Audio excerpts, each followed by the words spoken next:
about, but I can talk about how when I was playing football, I accidentally tripped at the same time that I got hit by a lineman, and my knee went forward, but my body went sideways. Oh God!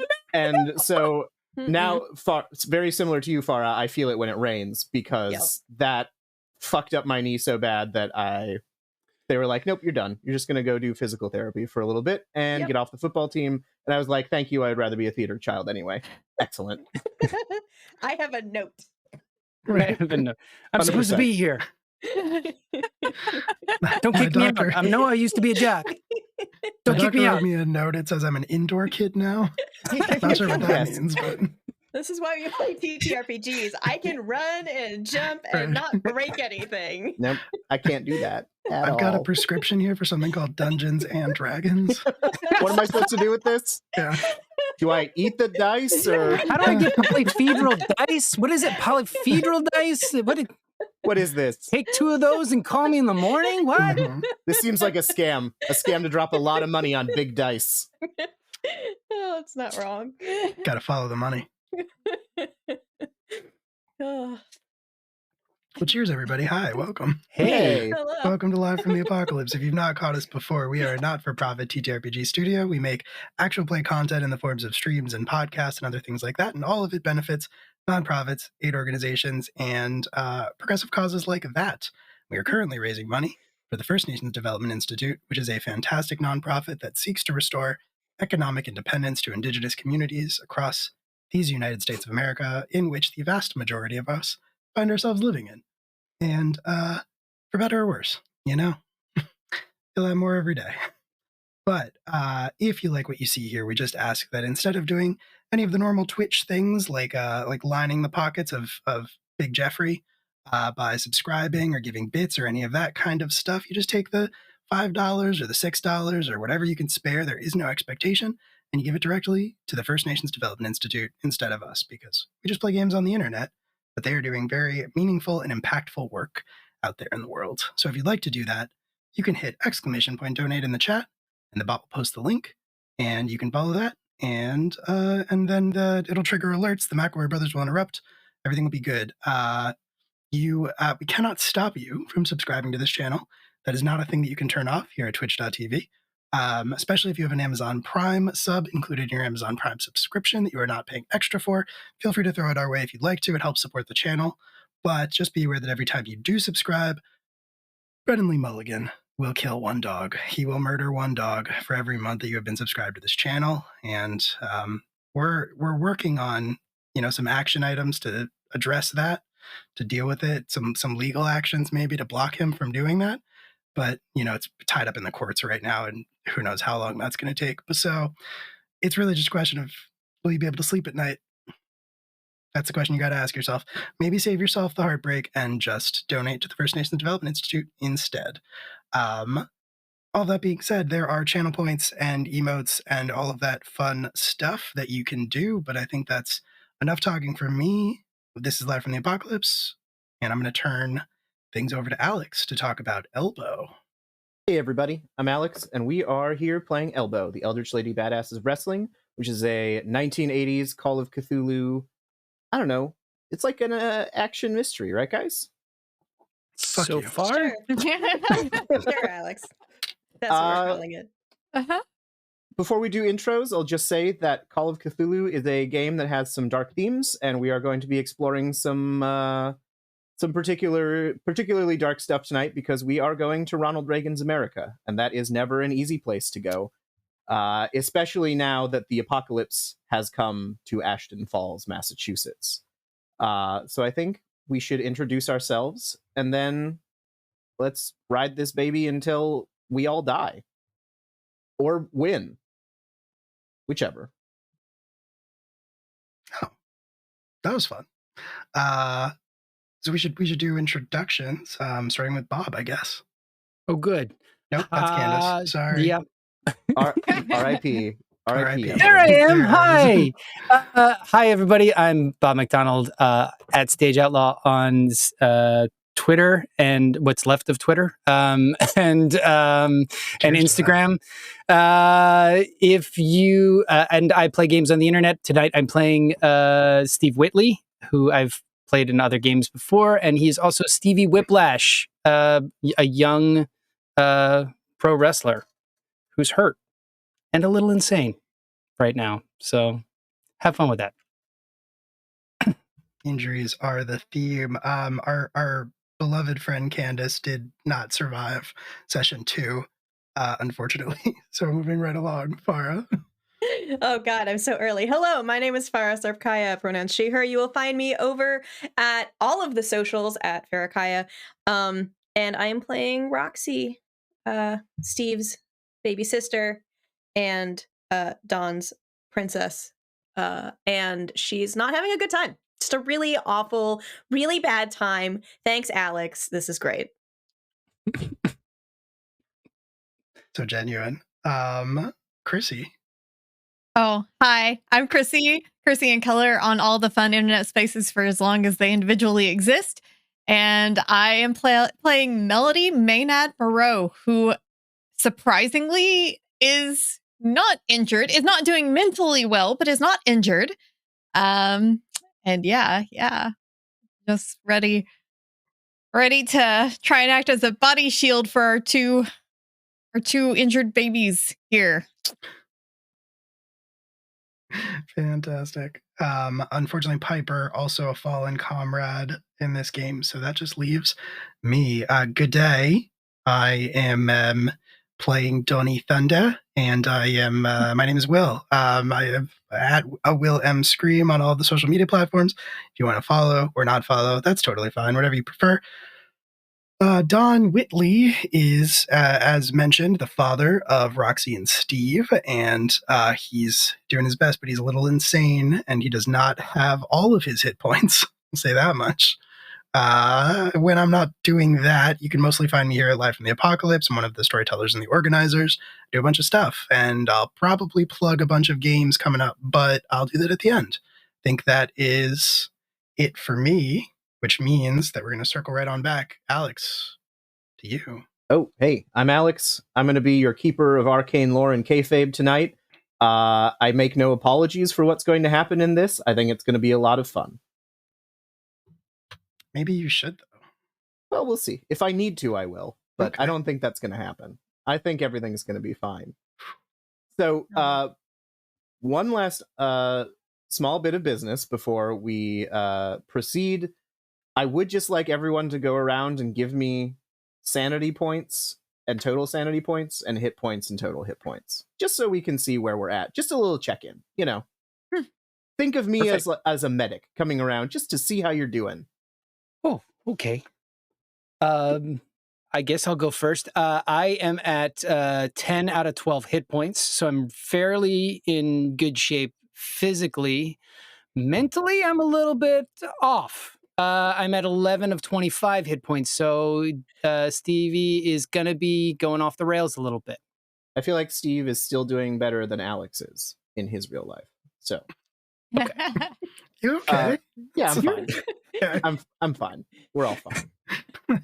Farah, would you like to let us know how Roxy's doing? So Roxy has 3 hit points out of 12, which is totally fine. She's definitely not going to die immediately. And 48 out of 60 sanity because she's super level-headed.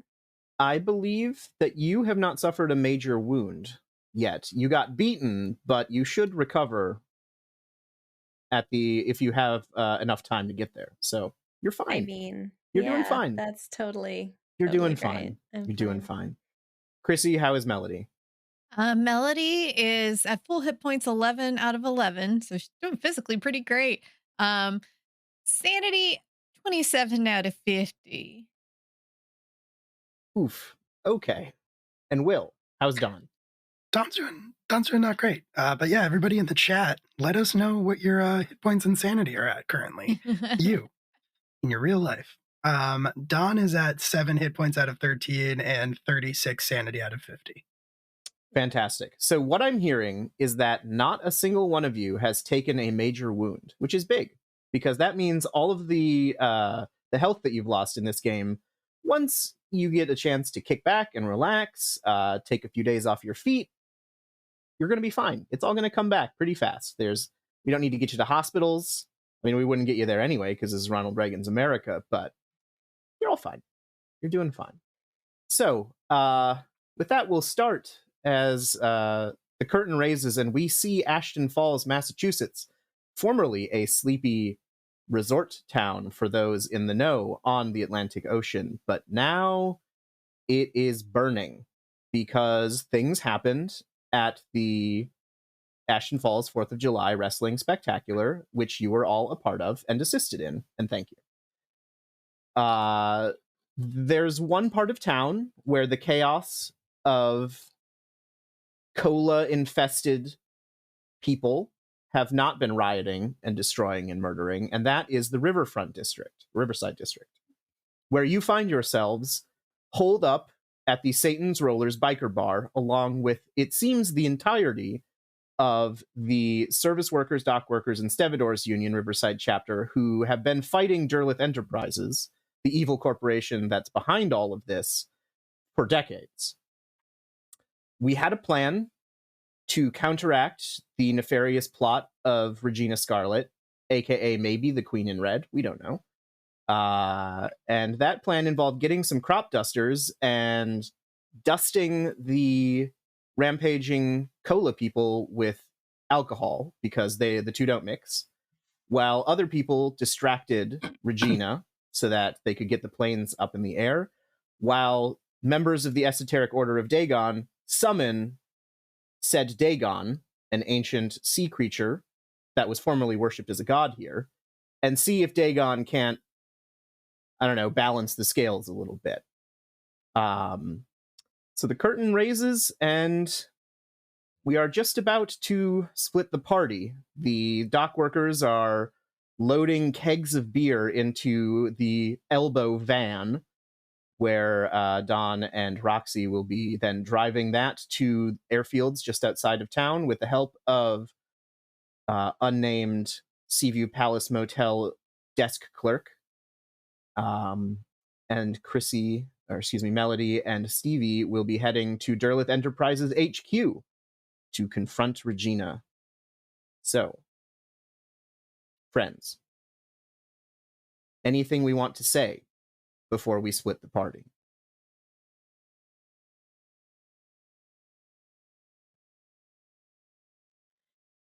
Oh boy. I think Do you you guys- probably find Stevie by the pool table. Stevie is pacing almost like a caged lion, and he's muttering to himself. What does it mean? What does it mean? What did that mean? Why would it be him? Why did he show up? And what did he mean by that? What did he mean? He's just looping in his head about the visit that he got from his friend Jim Coyne, his deceased friend Jim Coyne, who showed up during his match and said the single line that, "Why did you let them do this to me?" Pretty much. And that kind of freaked him out a little bit. So he is probably pacing back and forth, trying to figure it out in his head, trying to go through people he knew in the wrestling business that might have done it. He just looping in his mind over and over about people they hung out with, they didn't like, things like that. And he's trying to figure it out. I think a concerned sister. Also, hopefully not the last time we see each other, but very possibly the last time we see each other. Roxy would go over to Stevie and still very sore, still pretty more tentative than she tends to be ever because she's a lot. And she's just like, Stevie, listen, you usually do that thing with your face, but this is next level. What is going on? Hi, Roxy. I'm not okay. I saw I saw Jim during that match, and he was not good. Of course, he shouldn't have even been there. He's dead. And then he told me, "Why did you let me do that to them?" And I don't know what he was talking about. I have no clue what he was talking about. I'm racking my brain trying to think of all the people that we hung out with when we were wrestling together, and I have no clue who this person could be and why he would ask me that. That's wild. I mean, maybe. I mean, it was right after your accident, right? So maybe he thought it was like a someone from the promotion or something, or I Yeah, that's you what I'm know. trying to figure out. Like, I mean, there was me and him, and we did that match where he hurt me, and then I was recovering, and when I got back, he was already hurt. And of course, we were looking around, and there were other people that we fought with, but I can't figure out who would have gone like that. I mean, we were all pretty close, you know. I just can't figure it out. Yeah, I mean, he hurt you, so like maybe he deserved it, you know? Maybe um maybe he shouldn't have been so reckless in the ring, you know? Like this is serious stuff that we do. It's not some game. Yeah, I know that. I know that, but it was just a bad miss spot. Like people miss spots all the time. It was just an ill-timed spot. It I wasn't. didn't I didn't I didn't blame him for it. I mean, we fell wrong. That was all that happened. This happens all the time, and I'm getting better. I'll be back there, You're not. and You're my not. back is getting my You're back's getting better. My back is getting way better. I mean, did you see me in the ring? Did you see me when I came in and slid under the ropes and saved you from that Athena person?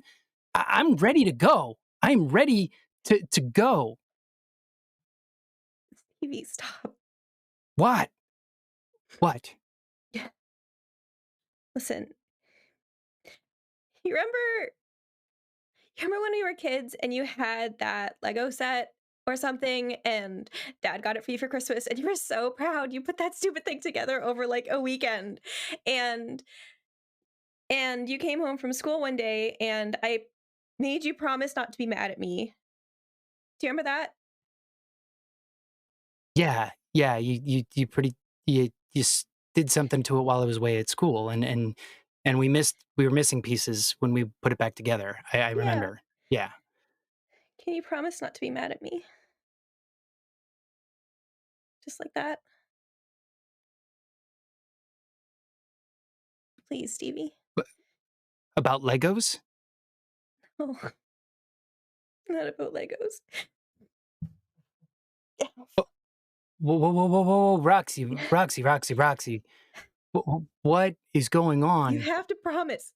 You might die. I might die. You have to fucking promise. Yeah, Okay? it's shit's gotten a little bit crazy. We're all in this weird town. It is getting a little bit crazy. What is going on? It was me. That did this outside?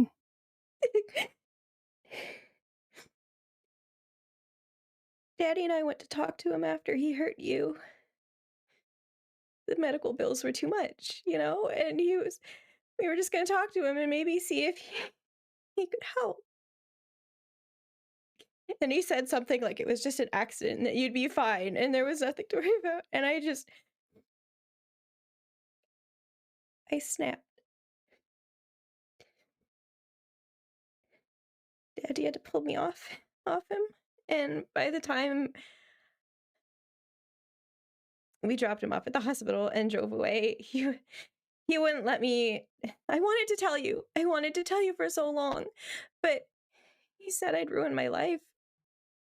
And I was so scared you'd hate me. Stevie, I can't. You can't. You can't. Wait a minute. Wait a minute. Are you telling me you You and Dad? Dad didn't hurt him. He helped. He saved him, probably. I would have... Maybe I wouldn't have. I don't know. I just saw red. Steve, do you want to make me a sanity roll? Oh, Yes. Yes, I do. no. Oh my god! That is a 34 over 11. Okay. Well, Steve, you're now under 10 sanity. Oh, You're gonna lose gosh. 2. Because that's a lot. How you feeling? What's that What's that gonna look like? I think he is gripping one of the pool sticks that is on the pool table where he's been pacing. And he is intensely gripping it and said, Roxy, you shouldn't have done that. And he brings up the stick and snaps it across his knee. I was like, why wouldn't you tell me? I wanted And to. he's just going to start throwing questions at Roxy. Why didn't you tell me? We were trying to figure out for so long, and I was he wouldn't talk to me for at least 3 months, and then I got a phone call, and then it was just short answers. We don't work together in the ring anymore. And as he's doing that, he's beating the table with one end of the pool cue that is broken in his hand. Trying to get the anger out, but not at Roxy. I tried to tell you. I tried. I swear. I tried. Daddy wouldn't let me. He said I'd ruin my life. He said nothing good could come of it. And I was so I was so scared. I was so scared that you'd hate me. I can't do this without you. I can't. I get it. I get it. You won't do this without me. I'm going to be here regardless, but this is something I should have. I mean, his brother just called me to tell me he died, and now I have to go and tell them this. Like it's just the right thing to do. But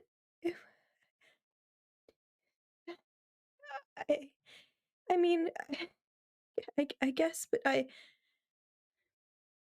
what Daddy said, if the police know, they'll take me away, Stevie. I don't. Dad fed you that bullshit? I beat him to a bloody pulp. You don't know that. I do. We don't know that they would have done that. What else do they do, the people that do that? I mean, you might have just. They don't immediately throw them away into prison. That can't be that. There would be other things we could figure it out, but we could no, barely cover your medical expenses. Quick, chat. Tell us what the how long you can go before they can't arrest you for assaulting people anymore. We didn't know what the statute of limitations is. Somebody look that up. Especially in Reagan's 80s. Yeah, 1985. Help us out. We'd appreciate it. Someone Google it. Do you think we had money for a lawyer? No, of course we didn't. But I mean, I could have. Why? Why? Which part? It's just a bad bump. You know how things work in this business. I know. And I swear we were just going to talk to him. I didn't mean to hurt him. But I don't even remember what he said. Isn't that weird? I don't even remember what he said. But I just snapped. I think on that, we are going to pan across the bar where Don and Melody, you are sort of getting marching orders or instructions from Hot Union Man about, some planning, and then he gets called away to deal with some other stuff, and you're sort of left to your own devices for a moment in all of the chaos around you.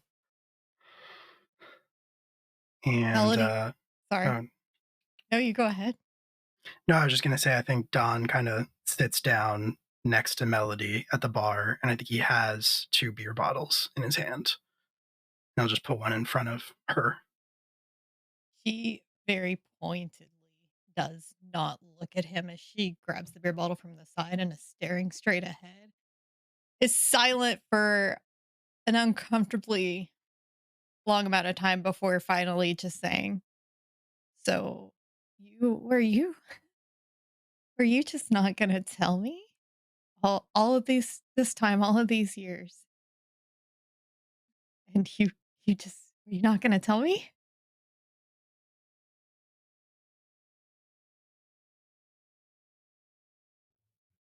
Didn't really know how to bring it up, honestly.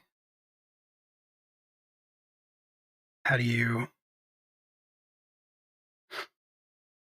tell somebody that you used to be partners with their dead father? I can't believe I didn't recognize you. I mean, he didn't really let me watch much. Mom didn't like it. And why did you let that happen today? Why would you agree to that?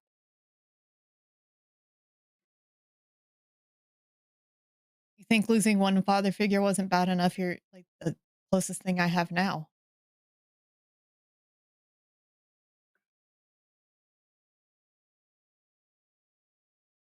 Maybe in a way, it had been so long, I didn't know any other way to tell you Than, at than this to point. than to risk your life in the exact same kind of match. You couldn't have picked something a little less traumatizing.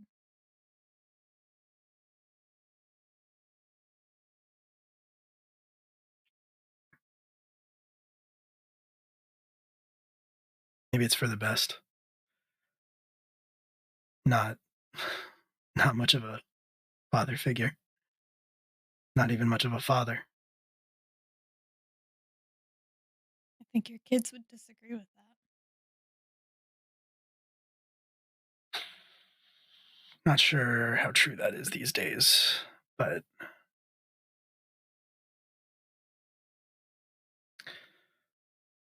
I felt lucky to know you.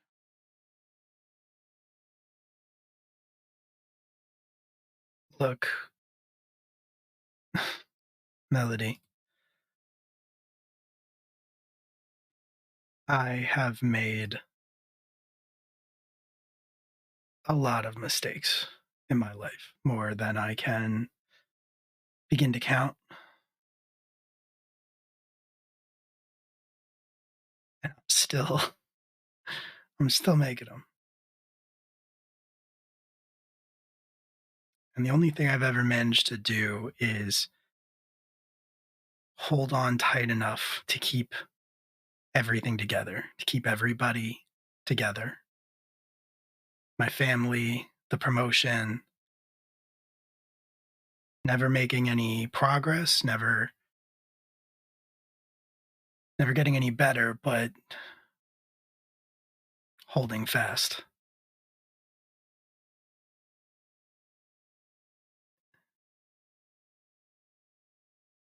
And I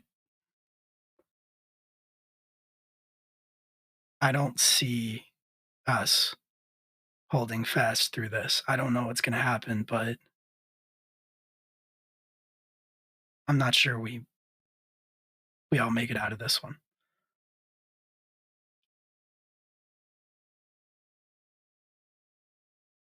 Hopefully, we just do enough to make it worth losing some of us.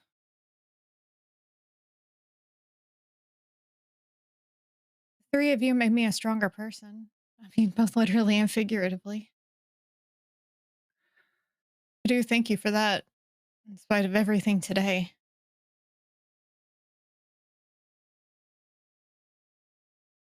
I think you got it backwards.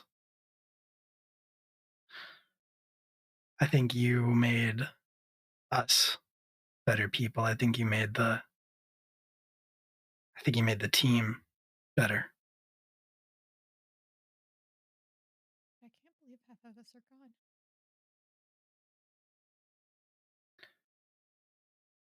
In the war, that's what they told us. They told us that you make enough. Sorry, I'm trying to mute, but You're good.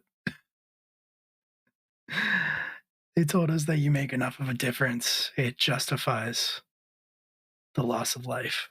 As long as you get the job done, as long as you do what you're supposed to do, finish the mission, doesn't matter how many people die, because you all knew what you were signing up for, but you didn't sign up for any of this. None of you did. I didn't. So I don't think it really applies.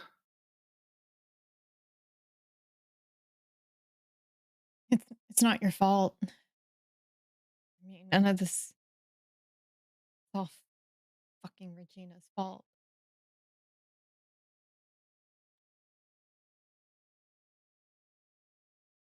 I would have liked to have kept you safe and kept you out of this. Maybe I should have turned you away when you showed up. When I first showed up to join the team?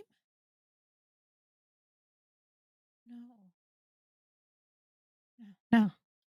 This has been the most fulfilling few years that I've had in my entire life. I went from being pretty weak, useless face, actually having some strength and some confidence and some friends. The modeling community is not filled with an abundance of friendly people right now.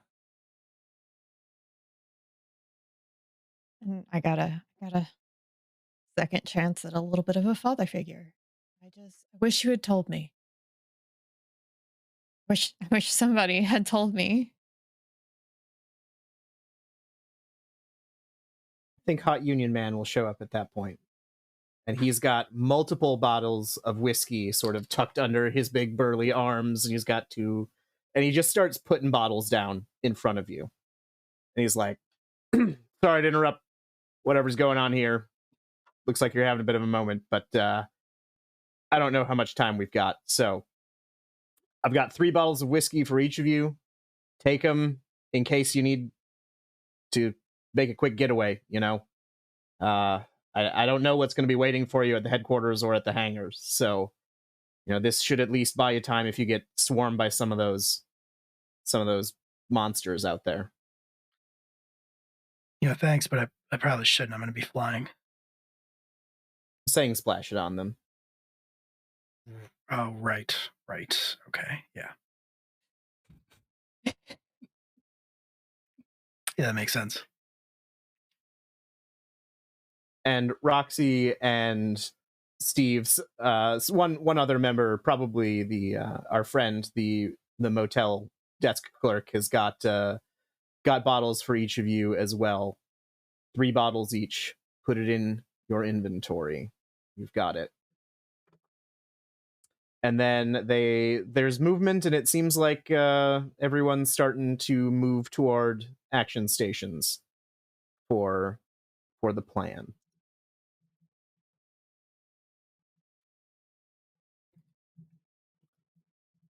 So you'll safe.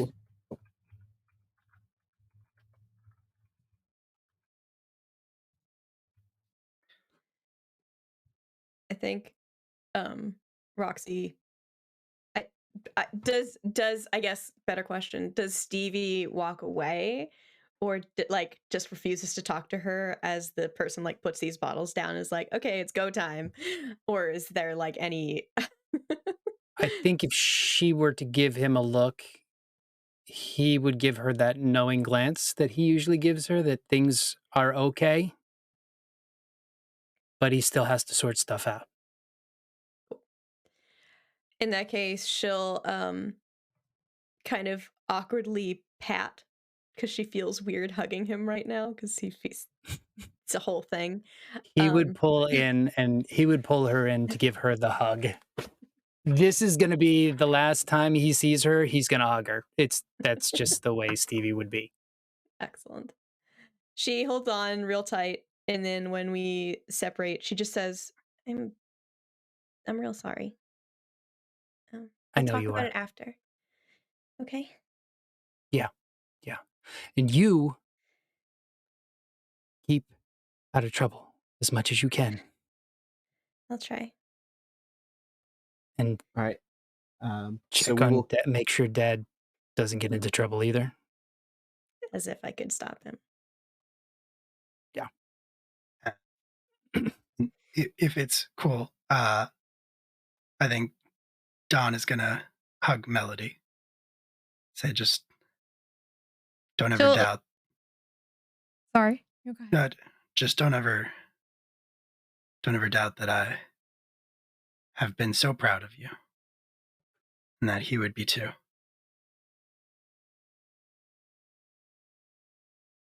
Be careful. You too.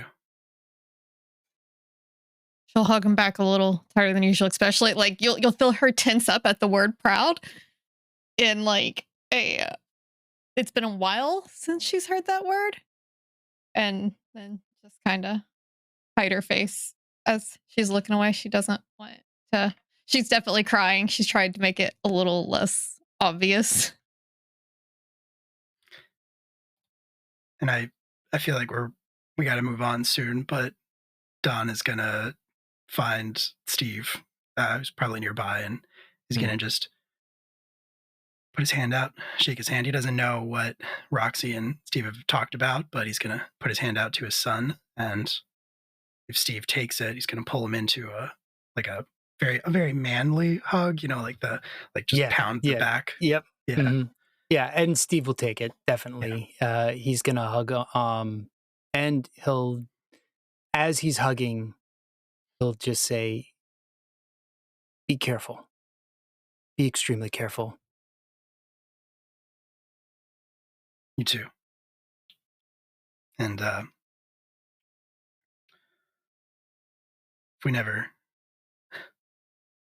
whatever happens, just want you to know that I was never disappointed in you.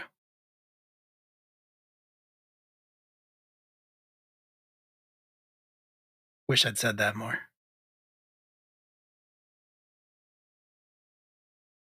Steve will smile and say, me too.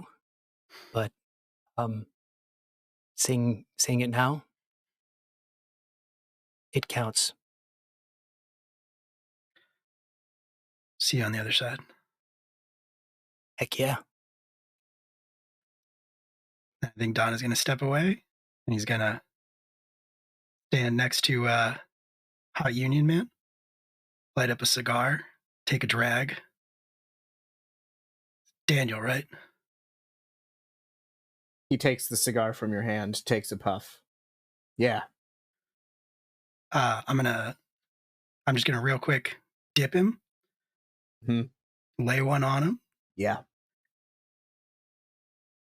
and say, see you later. Takes the cigar after you've dipped him, puts the cigar back in his mouth, kind of chooses after I've dipped him and kissed him, the cigar is back in my mouth. Oh, very skilled. Love it. Yeah. He sort of pats his hair down. He's like, you better be waiting for you. Let's go. Melody's gonna like panic stare after Roxy and just kind of like, no, I mean, yes. While those two are having their moment, Roxy will go over and give her just the biggest hug. I'm really glad I brought you in, even though this you know. And Plus- after, you'll have to help me find one of your billboards. But you're gonna come back to me, right? You're coming back. Of course. We have It's to a come to this promise. biker bar together. Sneak out again. Definitely, that's gonna happen. It absolutely is. It will, Spit gonna Alex. out of this, happen. Alex. It will happen. Whoa! I am trying to facilitate the good feels. That's why I'm here. Good times facilitator. So the E.L.B.O.W van is loaded with multiple kegs of alcohol. You all have your emergency whiskey supplies, break in case of emergency over faces. I think Melody and Steve, we can get you motorcycles or we can get you a car. Up to you how you want to make your way to Derleth headquarters. I'm voting motorcycles. I'm guessing Melody would too. Huh? Okay. I mean, what I think we should ride on one together specifically because we need to talk, and it's going to be kind of hard to talk on two separate motorcycles because we'll have to plan shit. So, but Okay. yeah. So if we agree on a motorcycle, I say, I've got the perfect idea. And he walks over to the jukebox, hits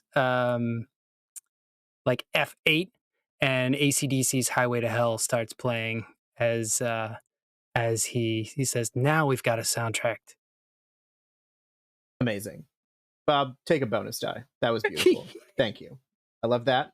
I don't So get a who's- bonus die for kissing the hot Union man and dipping him. Sure. I mean, And exchanging a cigar while I kissing took and the cigar dipping. back Like, damn. mid-kiss. that was beautiful. That's true. That's You like may- cheering. Yeah, I cried for you. Literal tears. Fine. That's You were like- all amazing. Have a bonus die, but that Thank you. doesn't dissuade from the fact That cigar that moment's like tying that cherry stem or whatever. I mean, like, if you can do Very- that, that's good. very, very impressive. And what about Chet? Does Chet get bonus dies? They've been so good. Of course, Yeah, that totally. always has bonus die. So who is driving the motorcycle? I would be. I think. Okay, all right. Melody, do you have a weapon or anything, or are you just like hanging Oh, that's on and trying not to die? That's a good question. I probably like why would she have a weapon? Why would Well, so Because this is a biker bar and they're just laying out chains and pipe and baseball bats and, Oh, okay. If they're laying out a pipe, she'll take a pipe. amazing. All right. Mhm. You got a big old lead pipe. Hell Like yeah. Like I'm gonna Colonel like Mustard. attach that to my back. Wonderful. All right. So the Seaview Palace Motel clerk gets in the E.L.B.O.W van with Don and Roxy, and he says, I can drive. I know where we're going. But, watch the back just in case. I don't know how crazy this drive is going to be, but hold on. I can't tell you to buckle up, even though safety first. But I think the safety rules are out the window right now. Don has his 9mm, and I think also like a baseball bat or something. If I can have grabbed like a chair leg even from the bar. Oh yeah, you got a baseball bat if you want it. Roxy, Cool. do you have a weapon that you want? Oh yeah, anything that's vaguely shovel shaped. I mean, turns out there is in fact a shovel. How convenient. She has a Strange how that shovel. happens, but here we are. Crazy.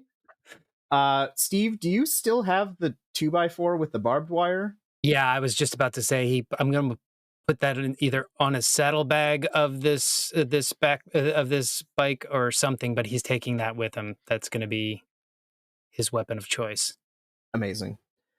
All right, well, I think with that, the splitting of the party officially happens as the E.L.B.O.W van rolls south and our motorcyclists vroom vroom north as the last few bars of Highway to Hell fade off into the night. And you guys are back into it. For everyone driving, the streets are fucked. There are people just running everywhere, like Seaview Palace Motel Man is trying to avoid people, but he's not always succeeding. There are thumps and there are, he's going up on sidewalks. There are cars overturned. Things are burning. He's like weaving and diving his way through. He's a pretty skilled driver, which is great. And it starts to get to the point where you guys are the only car on the road, and you're the only van on the road vehicle. And some of these cola monsters notice the movement, and they start following the van. And you're moving through city streets. He's doing his best to be fast, but they are just sprinting full tilt after this van. And there are a few moments where people get up on the van. And I'm going to ask how each of you dealt with one of those moments. Because you've got people like climbing up on the driver's side. You got them trying to open the backs, the double doors on the back of the van. I'm going to say you're going to get there safe, but I would like some thematic zombie kills, if you will. There's definitely a door opening situation that just flings them out onto the road as they thump, thump, thump, thump. Agreed. 100%. I'm willing to say that Don probably has to shoot one of them, like through the side of the van. Like it starts to like pry one of the windows open, and he just has to shoot it. Does Don feel anything using that service pistol for the first time? I assume in a long time. That's a good question. I don't think so, because of what we talked about with his sanity situation. All right, yeah. I mean, you guys are trying to survive, so yep. I get that you are probably a little dissociating and a little bit inured to the fact that you're killing human beings, zombie cola zombies or not. Yeah. So we will, the camera will stop as the van makes its way out of Ashton Falls proper, and we'll see the tail lights receding into the night. And then the last thing the camera sees is two figures walk into view. One of them seems to be dressed like a Greek goddess of some kind, and the other dressed in some kind of jungle cat situation. I suppose savannah cat situation. And there's a little rat man standing between them. That is where we'll pick up with you in a bit. Our other two motorcyclists, you have a similar sort of situation, but obviously you're on a motorcycle, so it's easier to sort of weave around, although it's also more dangerous because you are quite exposed to whatever the cola zombies are trying to do to you. So, Steve, I'm actually going to have you make me a drive test, or a drive check. I hope you put a lot of points into that. Truth be told, I have not. So Okay. We'll see what happens. Melody, you can assist with melee attacks just to sort of keep people off. Don't have to worry about it. I got a 4 under 35. Damn. Okay. So describe what your fancy motorcycle driving looks like. And then Melody, let me know how, give me some cinematic moments of you destroying cola zombies. Cool. I think that like she keeps her left arm wrapped around like Steve, like one the hand on the shoulder and then kind of wrapped down, and like she yanks her pipe off her shoulder, and it's just like as they're driving past, like basically decapitating or like fucking some people up in the gut. You just see the pipe going bam, bam, bam. And then, like, at some point, she'll, like, swing it down on the other side, almost hitting herself and Steve. Yeah. So both of you are going to be covered in blood and a little bit of goop, probably by the time you arrive. But Steve, what does your fancy motorcycling look like? So Steve probably has been on a motorcycle before, but as soon as he gets the balance right with an extra person hanging on to him, he just feels the wind in his hair, and he sort of channels a little bit of the rage that he's had recently, and his vision sort of like becomes crystal clear, and he can like sort of like see the path through these zombies, and he's like swerving and the bike's going from side to side while she's holding on and hitting all these zombies left and right. And it's sort of just like the Zen moment for Steve. He's just like, I picture it as one of those ones with the big handlebars that he's like, and he's just dipping from side to side as she's like hanging on and whacking zombies. That is fantastic. And as you're doing that, I assume that maybe there are some sayings that are coming to mind, some old Marcus Aurelius style meditations in your brain. A lot of the time his like meditations, control what you can control is a big one for him. So like only focusing on what he has in control, he can control in the moment right now, and he can control the driving. Absolutely. Like but it's not Steve's voice in his head saying these things. It's like a gruff older man's voice, one you've never heard before, but it's like someone is literally speaking these into your brain. Interesting. Okay. But we'll say that you also navigate the burning, chaotic streets of Ashton Falls, and you get to Derleth headquarters, which is a skyscraper-ish. It's 10 stories, like sort of a circular glass building. There's a big sort of bay entrance, like multiple doors. The entire building is lit up in the night, so it's just like this giant beacon, but all of the lights inside are red. Very, very, very red. And you bring the motorcycle to a stop in front of the glass windows and glass doors, and you know that this is go time. Unless, of course, you want to drive in. I'm not gonna stop you from taking that option if that was on the table. It definitely could be on the table. Do you feel like smashing through a door? Yes. Okay, then that's what we'll do. All right. So, Steve, you gun it. And the motorcycle takes you through the plate glass window into the lobby of Derleth Enterprises. And make me one more drive test to keep this thing under control.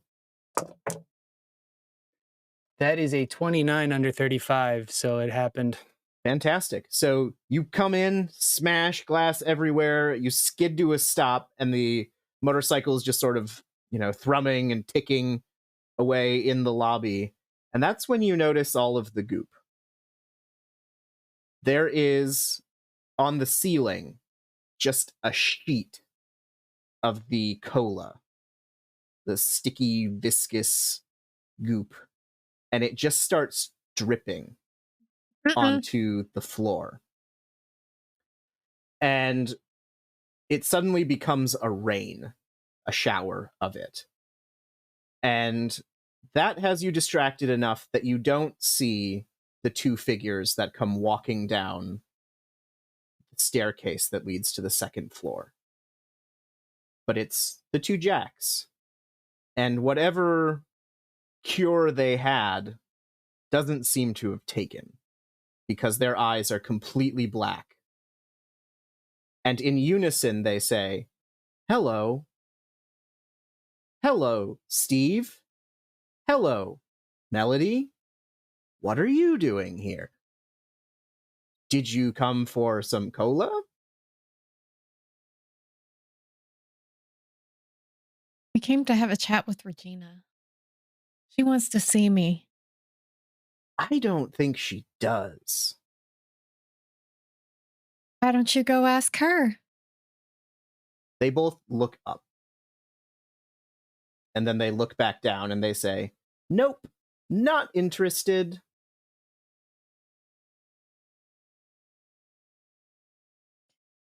I look at Steve. I think Steve picks up the 2x4 with the barbed wire. And he says, "Well, maybe they'll listen to this." And he'll run at the Jacks and swing the barbed wire 2x4. Amazing. We will cut over to the hangar.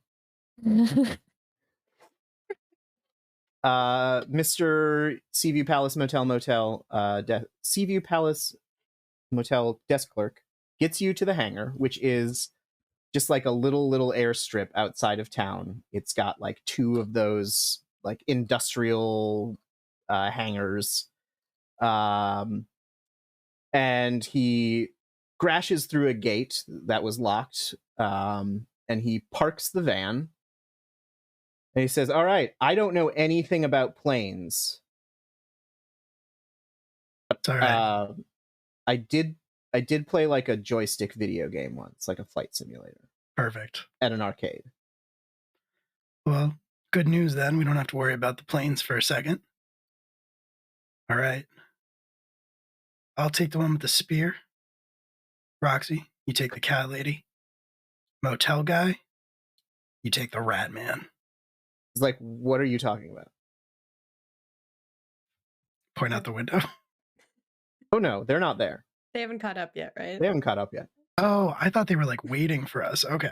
All right. No. They were watching you as you left town. Sorry. Got it. Okay. Will my I mistake. also thought that? Yeah. Hey, thanks for the raid, Bardic Inspiration Network. Welcome on in to Welcome. our Call of Cthulhu 80s wrestling stream.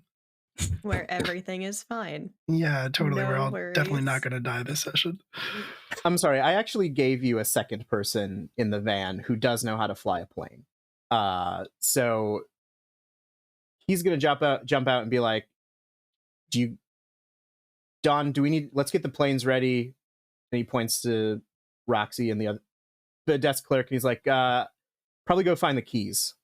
I don't know where they keep them, but Yeah, we'll prep the birds. Meet us back in the hangar. Okay. I'll grab my shovel. And I Fantastic. guess go up with You a two friend. take care of each other. Roxy, desk guy. he salutes. My name's Frank, by the way. Didn't ask. Great. Please All We're right. call him beyond Frank. names now, Frank. You're an archetype now, Frank. Accept it. Move It's on. life or death, Frank. So there is like one sort of outbuilding like place where someone could sit, like an office little building. That's where desk clerk Frank goes to with Roxy, and Don and other pilot head to the hangar. I'm not giving other pilots. We should call him Ace. Okay, Ace. Sure. Don would raise his hand and say, "No names. It's easier that way. We both survive this, then you can tell me your name." Other pilot just nods. He's a professional. So you get into the hangar, and there are two crop dusters in the hangar, and they're big. They're much bigger than a crop duster that you would think. Like they've got enough space that there's like a back cabin almost. So there's the front, the place where you sit and fly the plane, and then there's like cargo or storage or something, probably for insecticides, but like big. Yeah. Anyway, both of the biplanes, crop dusters, have been painted in a very outlandish style. They are bright yellow, and one of them has the face of a youngish looking woman in like an aviator's cap with goggles, and she's giving a salute. And written on the front of it says Arabella. And on the second one, there is a similar sort of portrait of this woman, and on that one it says Earhart. Good pull. Thank you. Which plane do you want, Arabella or Earhart? Don's gonna go for Arabella for sure. Amazing. All right. Other pilot will go for Earhart. So you hop in. This is an old hat for you, even though it's been a while. A plane is a plane, I guess. I actually don't know if that's true, but in this universe, a plane is a plane. Do you want to make me a piloting check or something to do like your pre-flight routine? That is a skill that I took. Good. That's so, yes. good. I love to hear that. Yes, I will do Where's my other? There it is. Okay, cool. But I can push. I can push that, right? Yes. How are you pushing your roll? I think by taking a little bit of extra time. He's going to take a second, and he's kind of like, I'm going to say that maybe the planes are in rough shape, and or at least the one that he picked is in rough shape. So he's going to like look at it and be like, oh, this is all fucked, and then take a second and try to sort it out. It's going to take the extra time to do it right, not just do it fast. All right. Love to see it. Roll again. If you do push it and fail, we'll still get that plane in the air, but the controls might be a little tricky. Can I also remind you, you have 2 bonus dice? I do have 2 bonus dice, and I will keep that in mind. Listen, I don't know much about the system, but I know that I can push a roll if I fail it, usually. I also lost my die.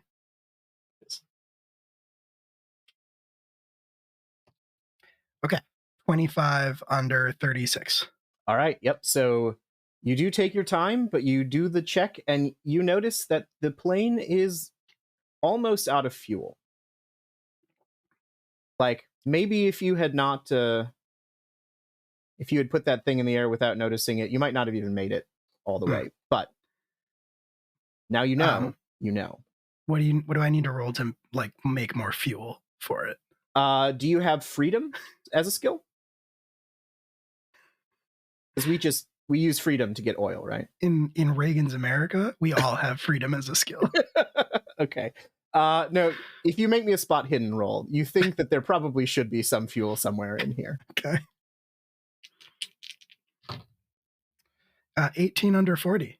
Yep. So there are some like fuel drums with or fuel tanks, I should say, with, I don't know how you fuel a plane, but the ability to fuel that plane. With a tank. Yeah, with a tank. Yep. With a tank. I know he'll run across the hangar and run the hose to the plane and start, getting it in. All right. Start milking. Nope. So you do that, and you're sort of focused on that. So the footsteps that you hear coming into the hangar don't register immediately, or maybe it's Roxy and desk clerk. But his name is Frank. Frank, excuse me. I thought we said no names. But so you are focused on the plane when you hear a voice behind you that just doesn't sound right. It sounds like there's a lot of liquid in the vocal cords. And from behind you, you hear a voice say, "Where's Betty?"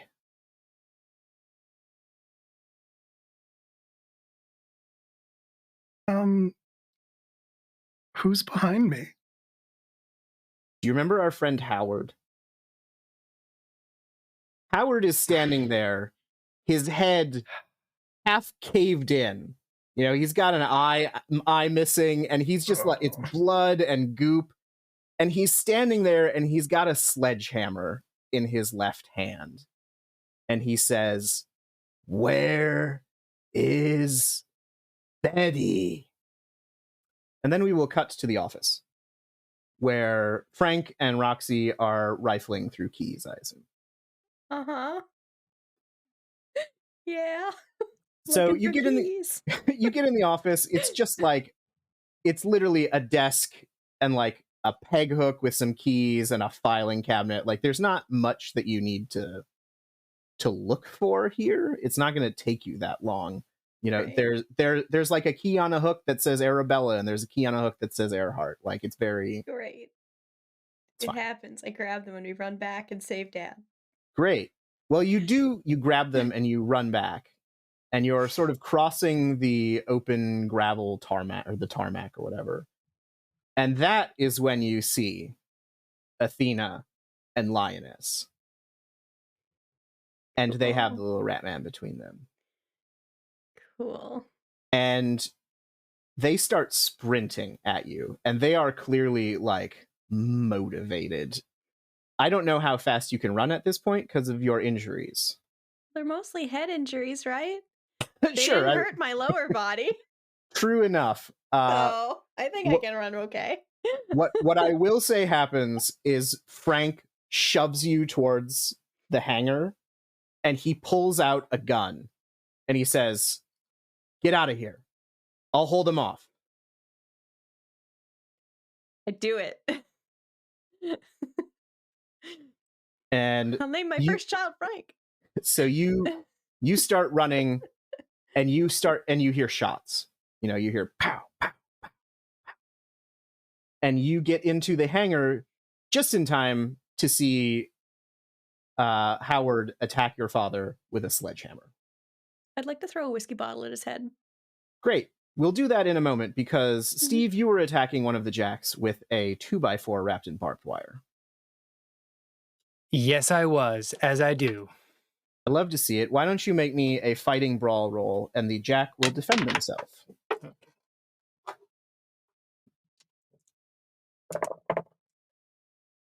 That is a 43 under 65. You are very lucky because I rolled a 68, and that's almost a 69. Nice. Which is a critical success. But it's just a 68, which is a regular success. So you are going to hit the jack and deal damage. It's going to be a d6 plus any damage bonus, any damage die you get. I don't get any damage. Okay, so it's a d6. 3 points of damage to the All jack. right, so you smack the jack, one of them, in the face with the barbed wire, and you watch skin just like peel off as it is ripped, and they just start bleeding the goop, the black gunk out of their face. We'll be in combat. So, Melody, what is your dexterity? Pretty good. It's 60. 60, and Steve, yours is 60 as well. 60 as well. All right, so we'll say that's a surprise round. So the jacks are fast, but they're not quite that fast. So both of you will have an opportunity to attack again before we go to them. So what are your intents? While the jacks are like distracted with Stevie, Melody's gonna try to come up and hit one in the back of the head with the pipe. Amazing. So, oh shit! You don't. 3 out of 75. All right. So we almost had a canine intervention, but okay. Yeah, I'm going to say the jack not expecting that. So you can just go ahead and roll damage. Okay. We'll also call that a d6 plus if you have a damage dice. You can roll that as well. It looks like 1d3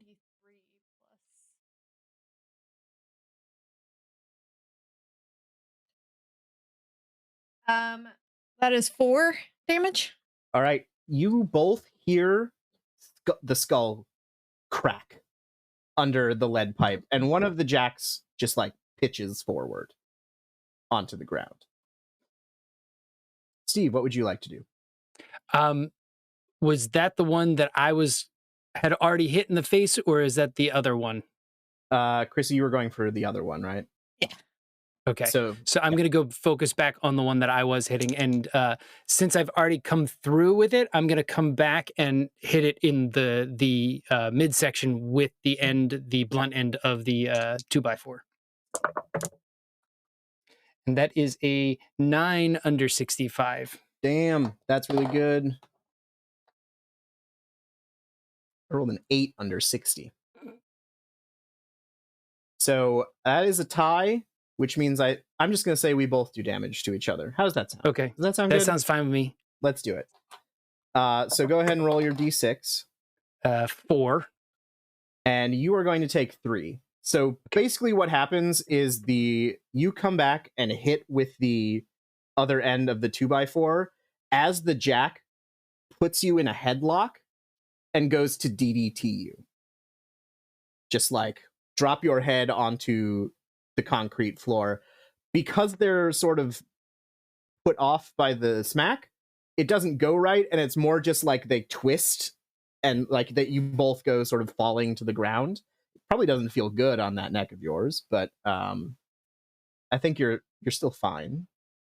The jack, however, kips up and advances over towards you, grabs you by the back, like the shirt, and just sort of heaves you up, and then just starts smashing you, or trying to. You can make a dodge roll or a fight brawl check. I'll make a fight brawl check. All right, let's do it.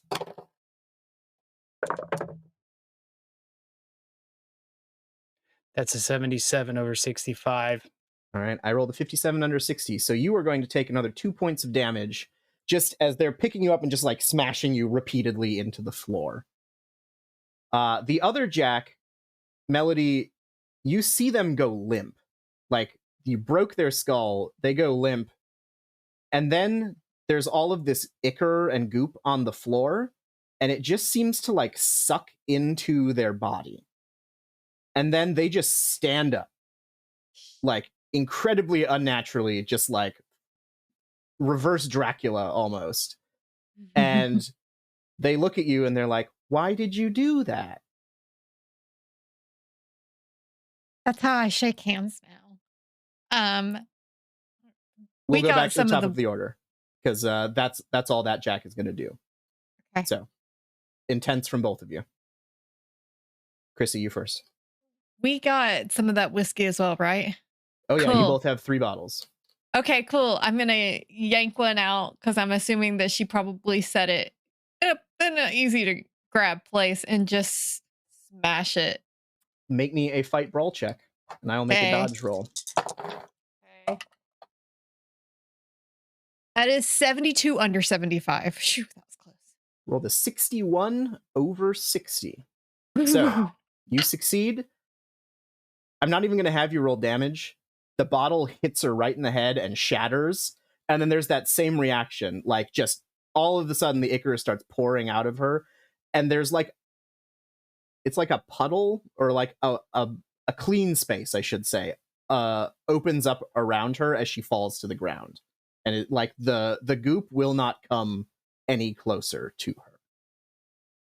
So she seems to be out of the mix. Stevie, what would you like to do? I think I'm going to try and kip up as well. I had just seen that, right? Yeah. Okay, so I'm going to grab my bottle and pull it out from behind and smash it over the head of the next Jack. Let's do it. Fight brawl. I'll do a dodge. It's a 10 under 65. I got a 15 under 60, so you win. Perfect. So he pulls it out and he just like smashes it and it just oozes over the top of the head. Same reaction. You know, it's just like the goop goes everywhere, the Jack goes limp, and then there's like a clearing around them from the alcohol. We will cut back to the hangar, where Howard is about to try and drive Don into the pavement using a literal sledgehammer. Don, He didn't even give me a chance to tell him where Betty is. he That is knows. very rude. He knows. The mighty ask. It was a rude question for him to ask when you know the answer. Do you want to make a dodge roll, a fight brawl roll to avoid? You can maybe block the sledgehammer. Probably dodge. Okay. No, I would No? like to, if I can, I'd like to make a brawl roll to catch the sledgehammer if I can. Okay, yeah, if you succeed, you will catch the hammer. If you Cool. fail, you will catch the hammer, but in a more different way. There you go. Okay. Yes. 100 is good. Yes. No. No. 100 is a crit failure. No. On one die, or like, do I have to roll it? Here's my. I've. It's been a while since I've done this. I rolled the Wait, double is it- zeros and then a 3. Oh no, that's that's a a 3. 3. That's Yes. three. Okay. Cool. That's a That's what I 3. thought. All right. Yeah. Okay. All right. If you had double zeros and a 0, Yes. that would be 100. Yeah, that's okay. Yeah. No, Just so wanted to that's- make. that's a Believe me, crit. I know what those are. Yep. Bob is intimately familiar with that dice roll. Then I got a 3 under 75. Amazing. So you catch it no problem, because I rolled a 48 over 30. Howard's not actually that good of a fighter. I'm not shocked. I'm not either. So you catch the sledgehammer, In and a then good we will go into our actual round of combat. So I think Roxy, I think your dex is highest, if I remember from the rat fight. So it'll be Roxy, and then Don, and then Howard. Cool. I'm gonna smash a bottle of alcohol over Howard. Wonderful. That is 60 under something. 74. Okay. You smash the bottle of alcohol into Howard, and he immediately goes down. Like, you hit him, the goop goes out of him and, like, scurries away as the goop is wont to do. And it becomes very clear that Howard's still very dead. Like, it was just this goop activating his body and just propelling it like a puppet. Right. We have to go. Athena's outside, and the other one, the cat lady. We have to get out of here right now. Not without Frank. At that point, Thanks God, goddammit. so you guys are standing next to the Arabella, and you hear what sounds like a melon hitting the cement floor, and you look down, and it's Frank. Yeah. Or at least his head. And Lioness and Athena are standing in the doorway. And Lioness looks down at Howard, and Frank's head looks up at both of you and says, "Sorry, I thought those guys were bothering you." Can we go? Can we go really, really fast? Can we not fight them and just run? Probably not that fast, right? Nope. Nope. Oh, boy. At that point, Athena takes the spear that she has and throws it at you. Just like javelin style. I've Don. been very good at catching things tonight. I'm going to say that it's probably coming to Dawn, but both of you can react in that moment. I'm going to catch it. Roxy? Jump out of the way, I guess. No, she's going to jump into her dad. She's going to try and save him. 49 under 75. All right. Sorry, 42 under 75.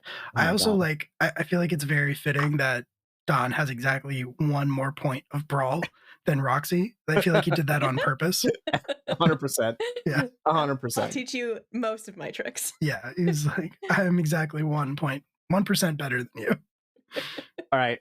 At that point, you also notice that other pilot is there, and he's got a bottle of whiskey, and he throws it as Athena throws the spear. And there's just this moment, like this pan moment of like bottle and spear crossing paths. Don, you're able to grab the spear and just like throw it past you. Roxy, you stumble into him as that happens, and the both of you just like tumble to the ground. So you can hear a bottle hit someone and screaming. Great. And then you hear other pilot being like, fuck, that was my last bottle, fuck. Cool. So it's my turn, right? Yes, we'll say it's your turn now. Okay. Did I catch the spear, or did I just kind of deflect it out of the way? I'm gonna say you deflected it out of the way because of Roxy intervening. It was like going to try and make sure that it hits no one rather than just me. Well, I haven't used any of my bottles yet, so can I get a read on the situation? Did other pilots actually hit somebody? It did. Lioness is down. Okay. Then I would like to throw one at Athena. All right, go ahead and make me a throw roll. I think throw is a skill. It is, unfortunately. Fuck. Okay. You got this. Yeah. I'm gonna spin one of those bonus die. Do it. So I only reroll one of these. Yeah. You reroll the 10s dice. Okay. Yeah. Do you have another that you need to spend? Maybe. It's not better. Oh. Yeah, I'll try it. I'll try it because in theory, okay, all right, yes, thank God. 19 under 20. Nice, amazing. All right, so the bottle, how do you correct it? Like, what exactly happens so that this bottle does in fact hit and shatter on Athena. Oh, can I be crazy about it? Yeah. Cool. Don lands kind of in a crouch from where Roxy knocks into him, and he catches himself at the last second, and looking up, seeing that Lioness, it's Lioness? Athena. No, Athena is the one who is still gooped. yes. Lioness is not gooped anymore. Cool. Sees Lioness is down, sees Athena still standing there, and I think like not really having the chance to line things up correctly, he's just going to reach in, pull out the bottle, and just lob it overhand towards Athena. But he's going to realize that it's going to miss. There's no way it's going to hit. So he is going to pull out the 9mm, and he is going to shoot the bottle as it's like passing over Athena's head, so Amazing. that the whiskey hits her. 100% that happens. She also goes down, and the both of them are comatose. Like, you've dealt with that problem, thankfully. It's good. And I think we are going to cut back to the headquarters. Melody, you've been in this building before, correct? For your various modeling experiences. You know that from the entryway where you are, you can either take the stairs up to the second floor, but they're like, you're just going to need to get into an elevator eventually.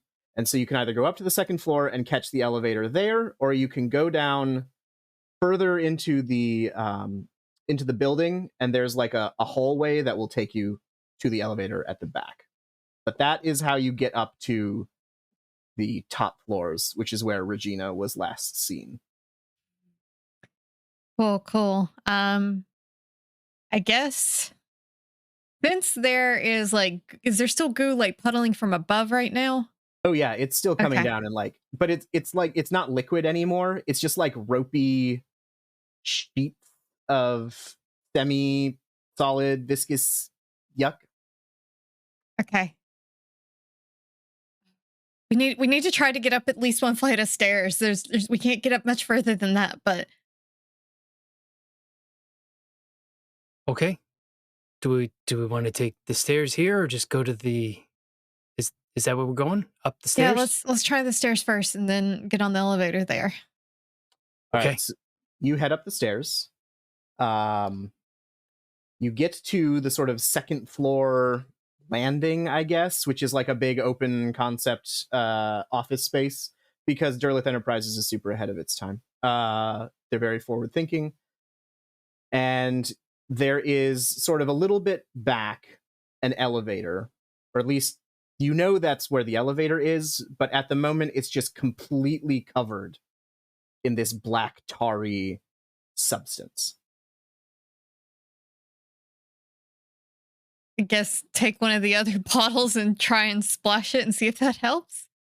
As you go to take the bottle out, the goop parts like a curtain. And there is a pristine, clean elevator waiting for you. And the curtain parts, or the goop curtain parts, and you just hear a little ding, as though it were expecting you. Steve's going to turn to Melody and say, "That does not make me feel better." It's absolutely a trap. We don't expect to come out of this, right? Like, we know we're not coming out of this. Oh yeah, I knew that. Okay. Let's go. Steve puts the 2x4 on his shoulder and steps into the elevator. All right. And the doors close behind you, and you feel yourself lifted up. Back at the hangar. Is there cheesy music playing while we're like in the elevator? Okay. 100%. Yes. At least give us that. Give us that.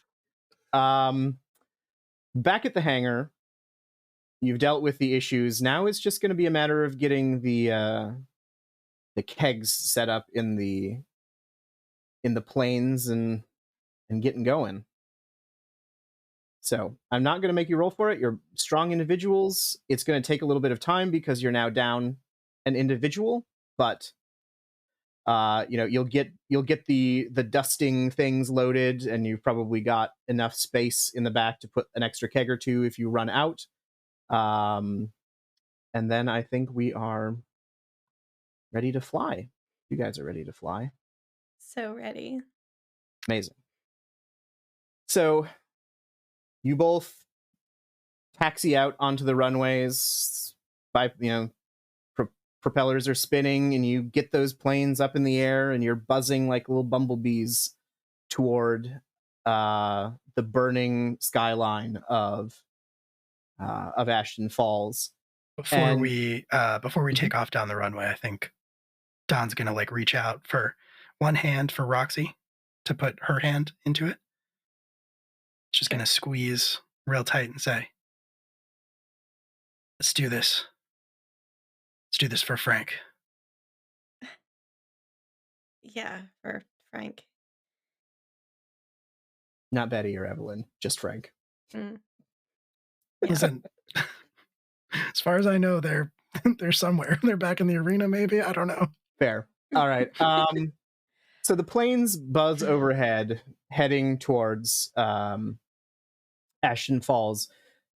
You're high enough up, and it's dark enough that you can't see the figure that's standing on the top of the Biachi Hotel, which is burning. But they are dressed all in yellow, and they are your former boss. I guess former, maybe current, I don't know. But Birdie is standing on the rooftop as the building burns around them, just smoking a cigarette, sort of weird, faraway look on their face. And they look up and they see the planes, and they just sort of look pointedly over at Derlith headquarters. We're going to cut to the beach, where none of you are. But there has been a ritual going on there to summon Dagon from the depths. And the members of the Esoteric Order of Dagon, in their priestly robes, have been chanting and performing the necessary rites and sacrifices to summon Dagon. And there's a moment as Steve and Melody are walking into the elevator, and where the planes are just starting to lift off, where there's silence because the ritual is completed, but it doesn't seem like anything has happened. And the priests are sort of shuffling around, looking nervously at each other. The members of this Service Workers, Dock Workers, and Stevedores Union Riverside chapter are also looking very nervous.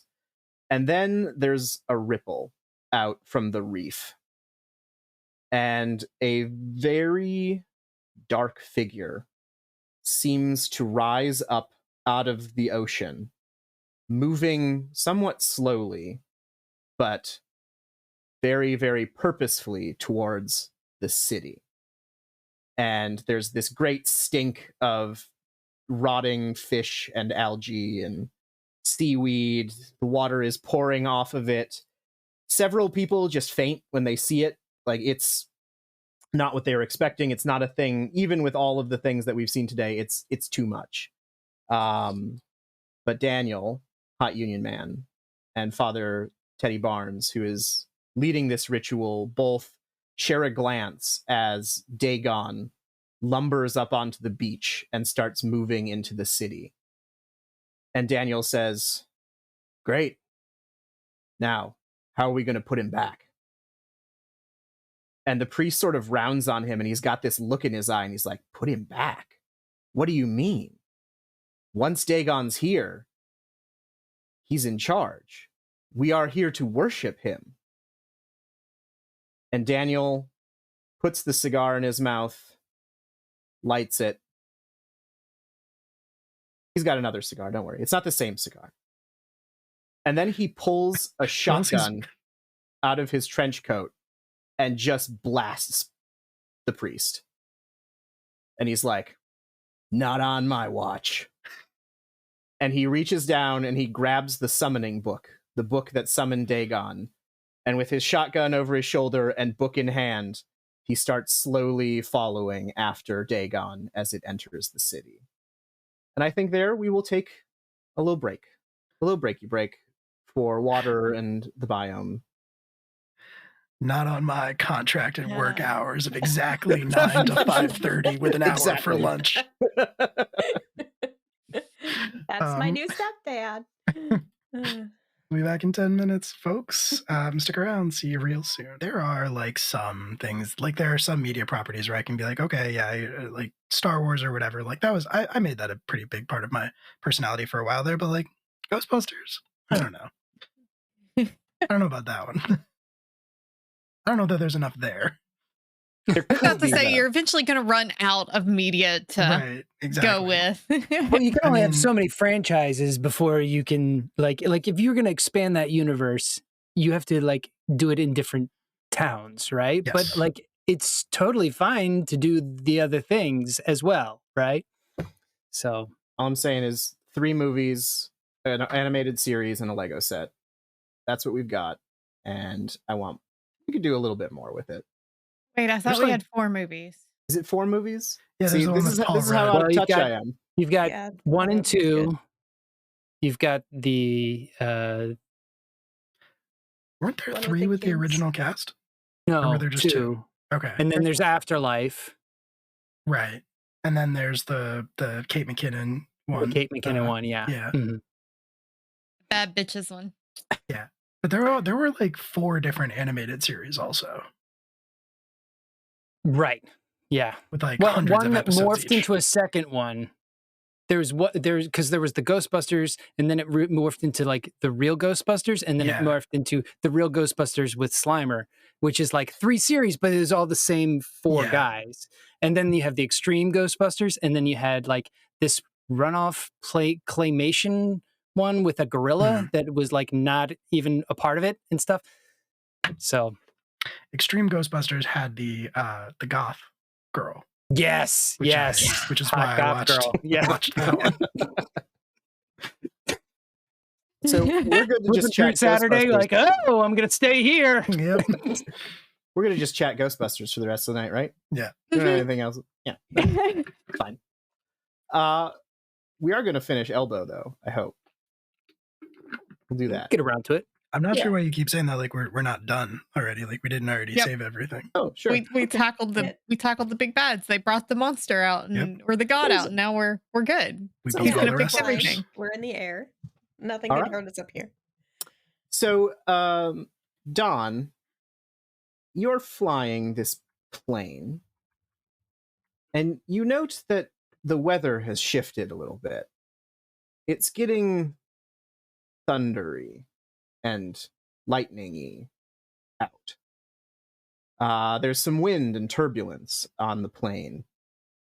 And, I mean, it's nothing that you can't handle as you're flying with other pilot sort of somewhat near you on the wing. Roxy, are you co-piloting? Are you like, what's your stage? I think I'm wherever Don tells me that I'm supposed to be because I've never been in a plane before. Or, yeah, I probably wouldn't have been in a plane before. This is my first time. Yes. I think that would have to be like to getting like releasing valves, I guess, to Sure. drop the alcohol. Yeah. All right. So Roxy, we'll say you're in the back. I assume there's some way you could do this from the front, but Yeah. like the more some sort of quick release thing in the back, whatever. So Maybe that's the other pilot knows more about crop dusters, but I'm used to flying other types of planes. right. Planes with guns and Yes. bombs. Right. Yes. Okay. So you are flying over the town of Ashton Falls, and you can see that something is going on in the streets, and the cola zombies seem to be starting to congregate toward the Derlith headquarters. Like there seems to be a sort of general movement in that direction. But there are a lot of people, and you can see that the streets are still like teeming with these cola zombies. What is your plan for dusting them? Fly over the city, spray alcohol. That is a great plan. Win. are you going to be trying to like do sort of passes? Are you trying to get them all in one place? Like, how skilled are you in terms of like that? If we can tell that there's a gathering of them, that seems like a very good place to start. So maybe a couple passes over Derleth headquarters and the adjoining areas, and then kind of break off from that and start to section out the city a little more methodically and cover everything. Very good. All right. So I'm going to have you make me a piloting check. Cool. Farah, I'll take this one. You know, that's probably a good idea. Thanks. I appreciate it. Okay. Did use the bonus die already. You have a second. Oh, wait. What? No, I used 2. Oh, you used 2, so you're done. Can I give them mine? No gifting of bonus die. That's for but you. I can push this roll. You can. Right. Cool. Yep.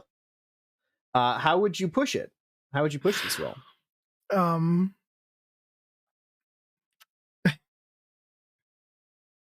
Listen, sometimes you can't push the rolls. That's why I ask. That was just a regular skill check. No problem. Sure. All right. So the regular skill check. How would I push this roll? Could I do some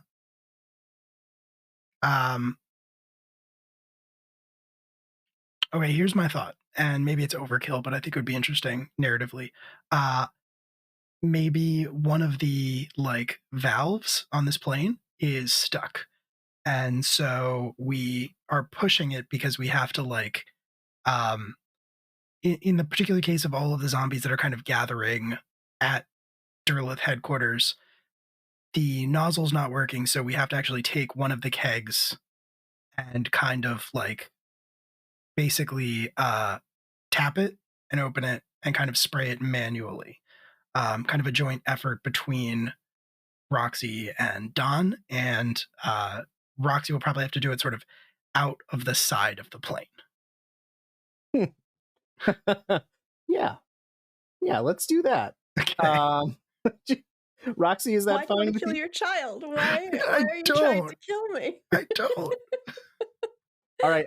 Yeah. So if you push it and you fail, I'm going to be a generous keeper of arcane lore and say that you aren't able to get even like that to work, and you'll probably have to like spend time.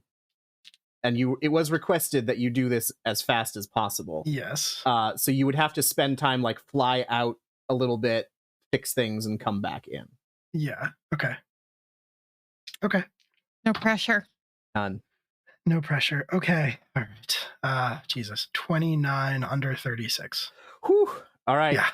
So you are able to get, dive low-ish.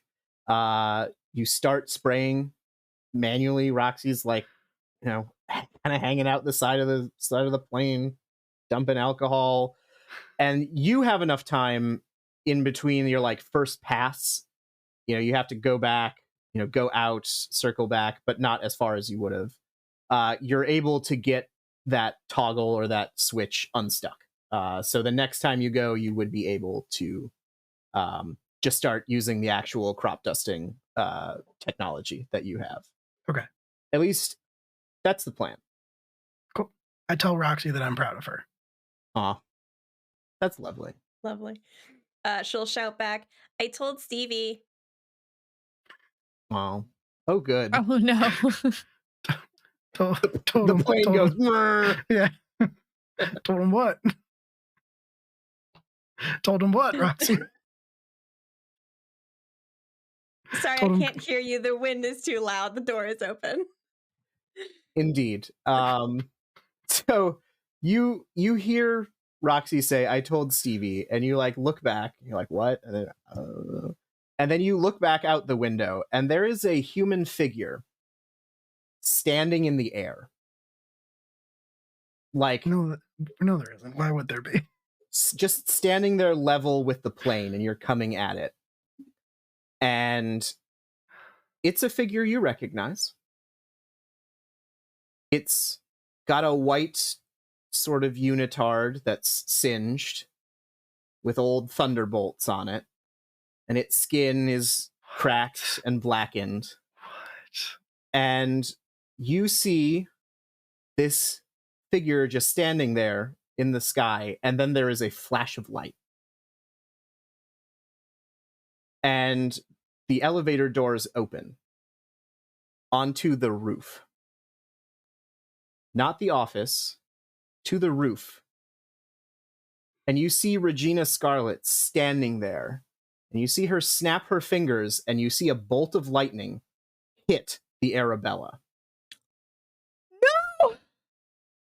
And then she turns and looks at you and says, "Oh, what'd you do to the Jacks?" And then she looks down. "Ooh. Rough." I'm sure you can make more, right?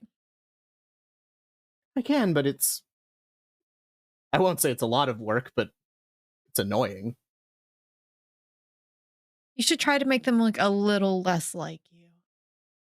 "Why? I'm perfect." That's cute. Anyway, did you need something? I bet you're here for the fireworks. And she pulls something from behind her back, and it's like one of those like over-the-top radio antenna things with a big red button. And she just goes, "Gonna be fun." And all around the building, fireworks start going off. Just like, pow, pow, pow. Happy 4th!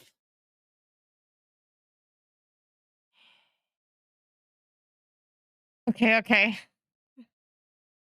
I thought those were buildings exploding. I was like, what?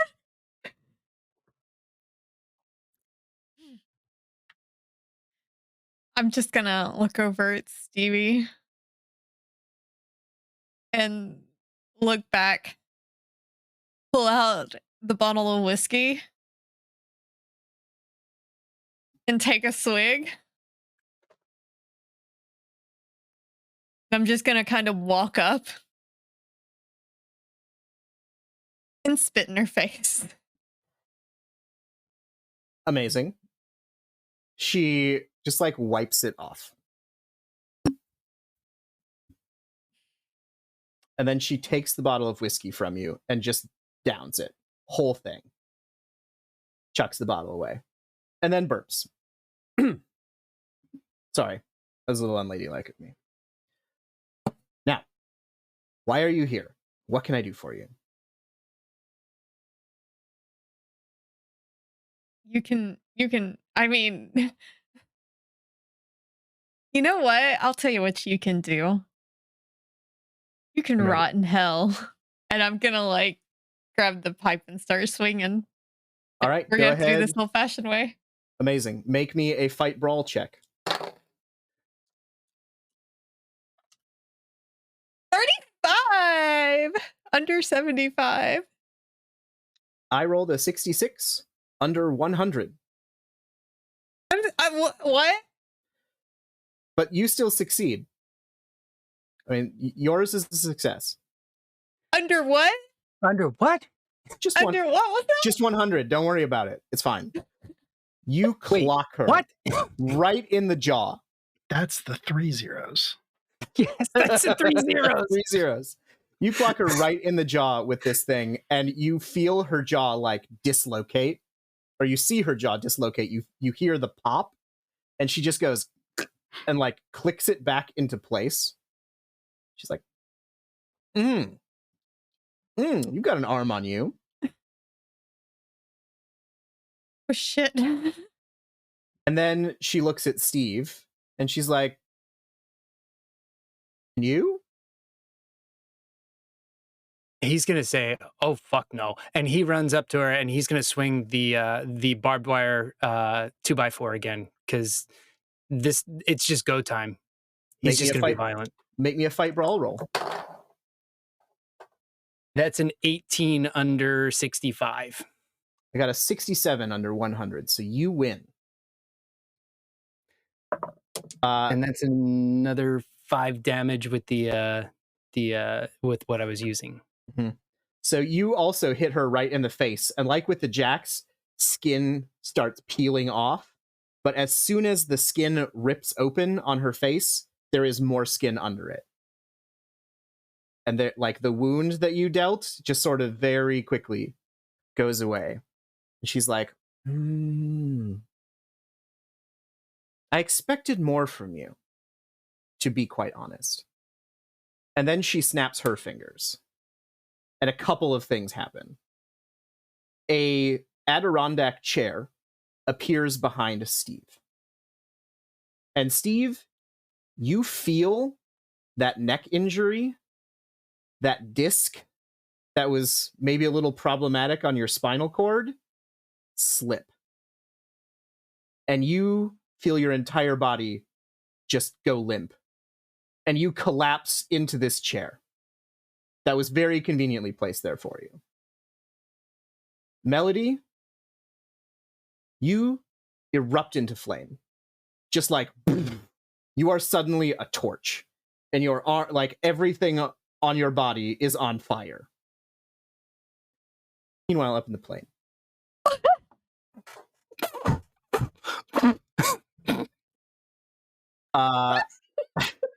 Dawn, you see the flash of light. You hear just the most immense boom. And then you're sort of conscious, and there's a giant hole in the windshield, or, the pane of the plane. And sitting in the seat next to you is Lightning Moreau. And he says, "Hey, Donnie." And then he grabs you and throws you into the back of the plane. Could you make me a brawl check, please? Yeah, I can do that.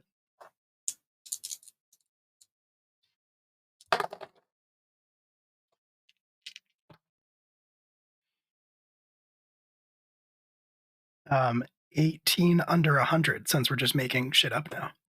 Excuse me, sir. Excuse me, sir. We are not making things up. What is your actual brawl? 18 under 75. Okay, all right. So he grabs you and throws you, and if he had had his way, you probably would have just gone tumbling out the open door of the plane. As it is, you catch yourself, and you're sort of like gripping onto something. No one is currently flying the plane, but the plane is still just sort of steadily going on its way. Roxy, you also hear the boom, you see the flash of light, and you have to take a moment to you have your vision come back, and you see Bricklayer Bill standing in the back of the plane. Cool. And he says, "I think I'm going to start with your knee." And then he grabs a pipe and swings it right at the side of your knee. Make me a dodge or a brawl check, your choice. Okay.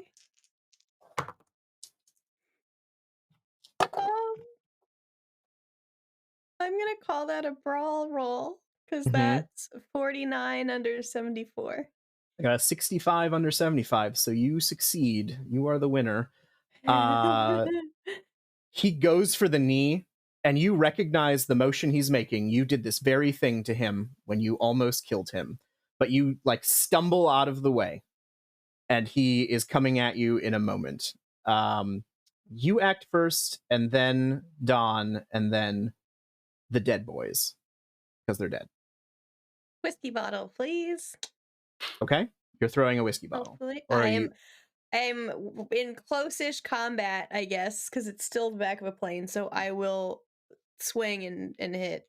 All right, so that's a fighting brawl check. That's a 62 under 74. Under 74. All right, roll your damage. What would just normal damage? D4 plus any damage die you have. Okay.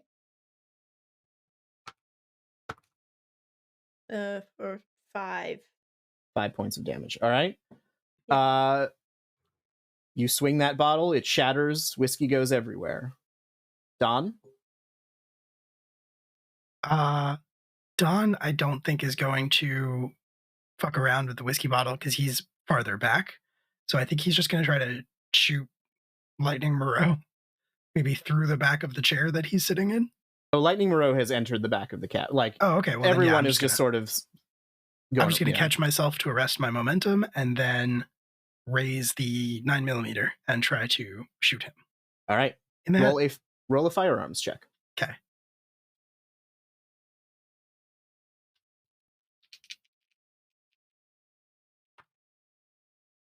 Okay. It's an 84 over 25. Okay. Oh, God. So you shoot. The shot does not hit Lightning Moreau. In that moment, a whiskey bottle hits you directly in the head, and you take 5 points of damage. Oh.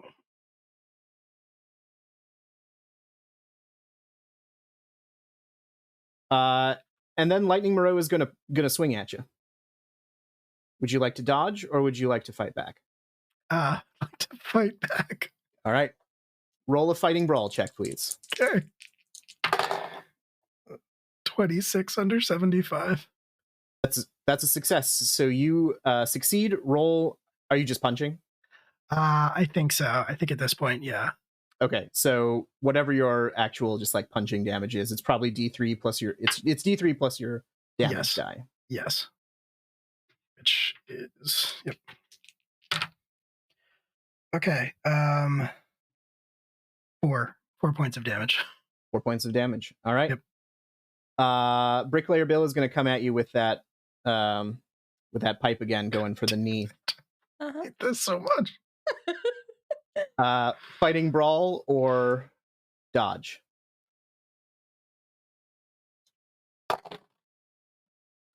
That is a 53 under 74. All right. I rolled a 79 over 70. So you succeed. Are you just punching back? Yeah. All right. Roll your damage. D3 plus any damage die you have. Oh, God. 3 damage. All right. Don. You had punched your good friend, Lightning Moreau, in the face. And there's a moment where you see his charred, blackened face smile as your fist is descending towards it. And then your vision swims a little bit, and it's Roxy's face. And your fist connects. Just bam. How much damage did you do? 5? 4. 4? She's gone. So you haven't taken a major wound, which means going to 0 hit points does not kill you.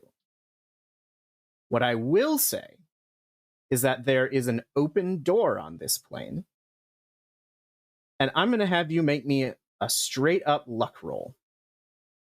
Can't it be a dex roll? You're unconscious. Oh, okay. That's fair. 27. All right. Your body hits the side right next to the door, and you're half in, half out of the plane. Unconscious.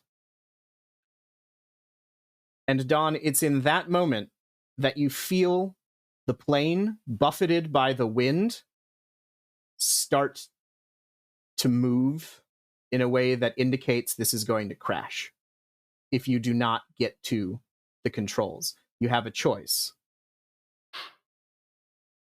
Pull Roxy out and hope you can get to the controls in time, or go to the controls.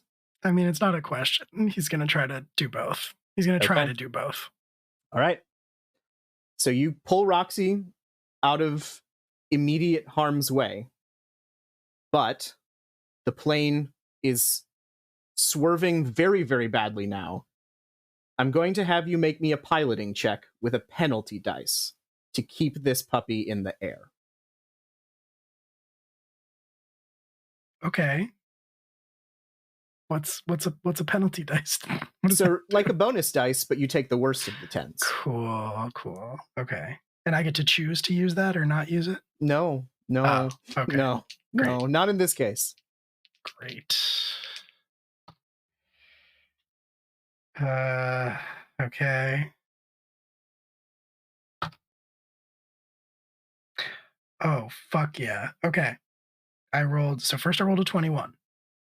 Rerolled the D10 rerolled the D100 for the penalty die. Yep. Got a 00.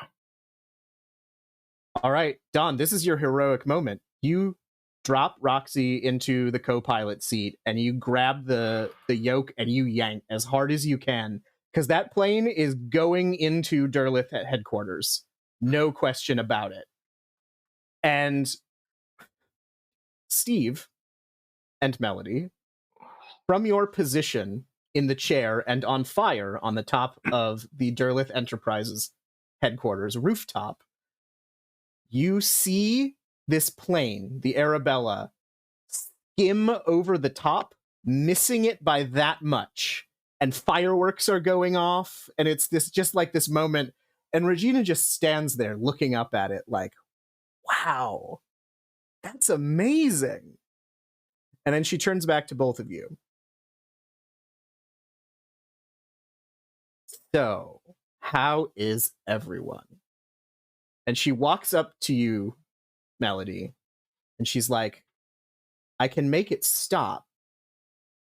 And like, you feel the pain all over you. She's like, I can make it stop. You just have to kill him. And she points to Steve.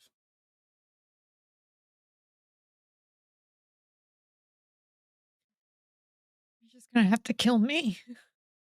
Well, that's no fun. She looks over at Steve. She says, not only can I make it stop, I can fix it. You just have to kill her.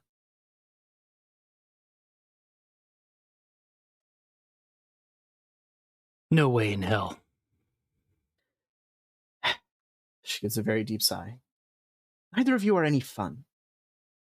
So what are we going to do? You're on fire. You can't move. This is the part where I like tell you my master plan. That could be fun. Maybe I'll do that. And she grows out a mustache, like a literal cartoon mustache, and she starts twirling it. She's like, I think this is the look. Both of you make me a POW check.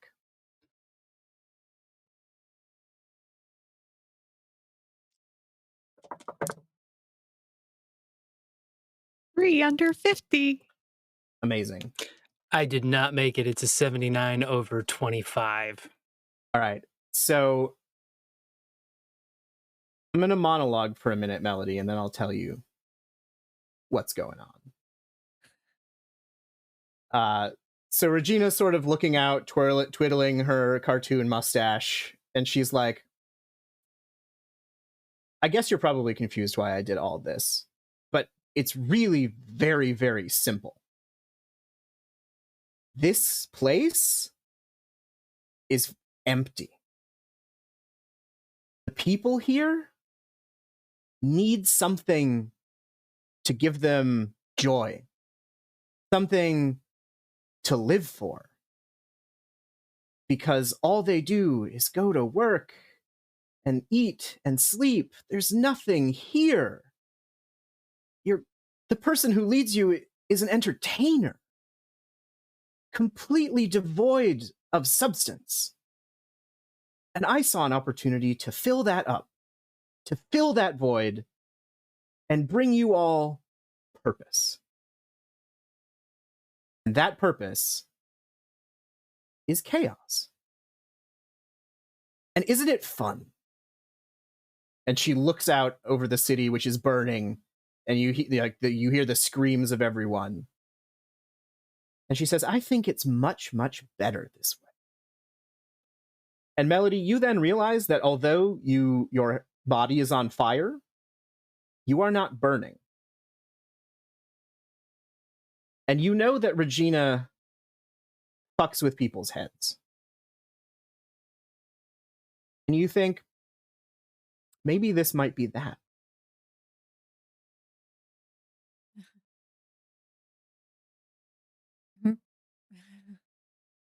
Okay. For someone who thinks all of that sounds so fun, it's interesting that you've chosen to stay up here by yourself. What's fun about being up here, away from all the chaos? Oh, I just like watching. I don't need to experience it. I just, it's the ambiance. It's just something about it, the smell of fear. I like it. I think you should go join your friends. I'm going to try to run and like push her off, or like throw her off the roof. All right. Make me a strength check. Okay. This is the first character I haven't dump statted strength in this game. 13! Amazing. I will My have you know, unicorn dice are on fire. All right. I rolled a 50 under 120. Oh, man. Alex, these aren't real numbers. They are when you're fighting a god. I'm sorry. So How fucking dare you? You go and you try and grab her, and you lift her up, and you're moving to throw her off, and she just sort of like becomes liquid in a way, and just like gets out of your hands and reforms, and then she looks over at Steve, and Steve, you feel that disc slip just a little bit more, and you are going to take 1 point of damage. And then make me a POW check. And Regina says, I will kill him. If you don't. That's a 24 under 25. Steve, you feel the disc slip and you feel the pain, but there's something else that you feel.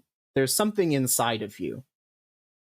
And you look up, and there is Bricklayer Bill, your old friend, who is dead. And he puts his hand on your shoulder and he says, Stevie, it's not real. I forgive you. It's not real. Stand up. Stevie goes to stand up. And he can. He can stand up. And Regina's face, little narrowing of the eyes, like, don't like that. Meanwhile, Don, you're flying a plane.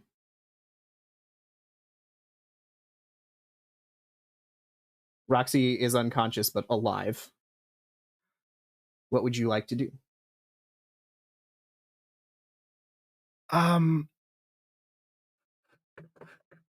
Okay. Hear me out. I'm hearing you out. Can I pass over the roof of Derlith Enterprises in exactly the right way to hit Regina? That would be, you would need an extreme success on your flying check, and she would have the opportunity to do something about it. Okay. That's very fair. But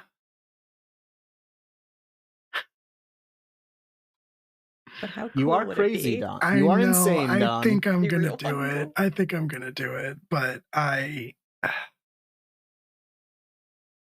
think at this point I'm gonna do it. Yeah. All right, make me a flying or a piloting check. Okay. All right. Jesus.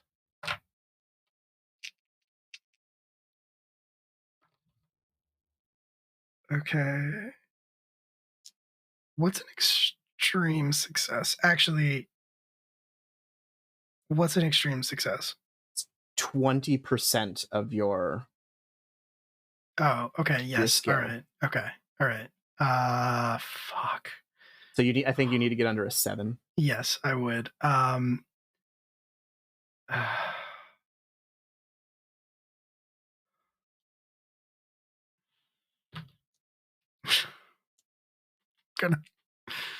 Does it count as like a combat roll? Can I push it? I know that's the joke, but I actually do have to ask this time. I'm not going to count it as a combat roll, so you can push it. Okay. If you push it and fail, you know what's going to happen. I do. Yeah. I'm insane. Yes.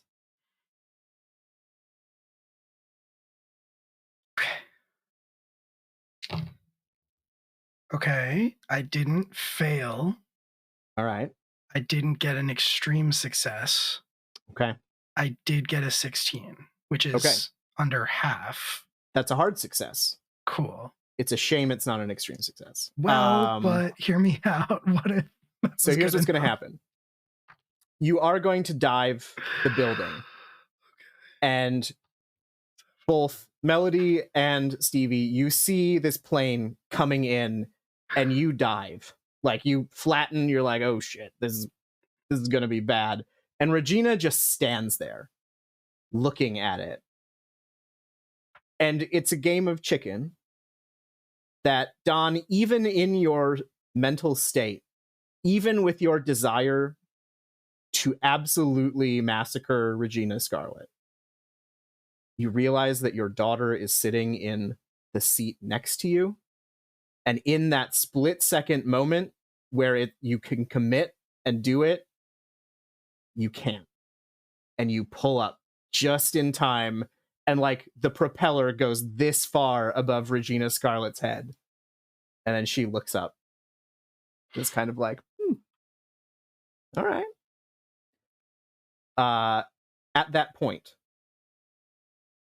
Stevie and Melody, Regina looks back at you, and the humor that was in her face as she was looking at the plane is gone, because you have resisted her a little bit too long and she doesn't like that. And she starts walking towards you. And then, as she starts speaking, you see something else rise up from behind her. Some kind of gigantic pelagic beast. Something that humanity should never see, because it's an awful fishman of some kind. But just like towering. And it rises up from behind her, and you see it's got this giant piece of metal in its hands, and it raises the steel over its head and just brings it down on Regina. Steel chair shot to the back of the head style. And she just pancakes. Just like there's blood that splatters everywhere. And you hear her go, oh God! And it lifts it up, and she's just like this sticky, smashed mess of a liquid human. And she's just sort of like writhing and gooping on the ground. Both of you need to make me a sanity roll, because Dagon is fucking scary.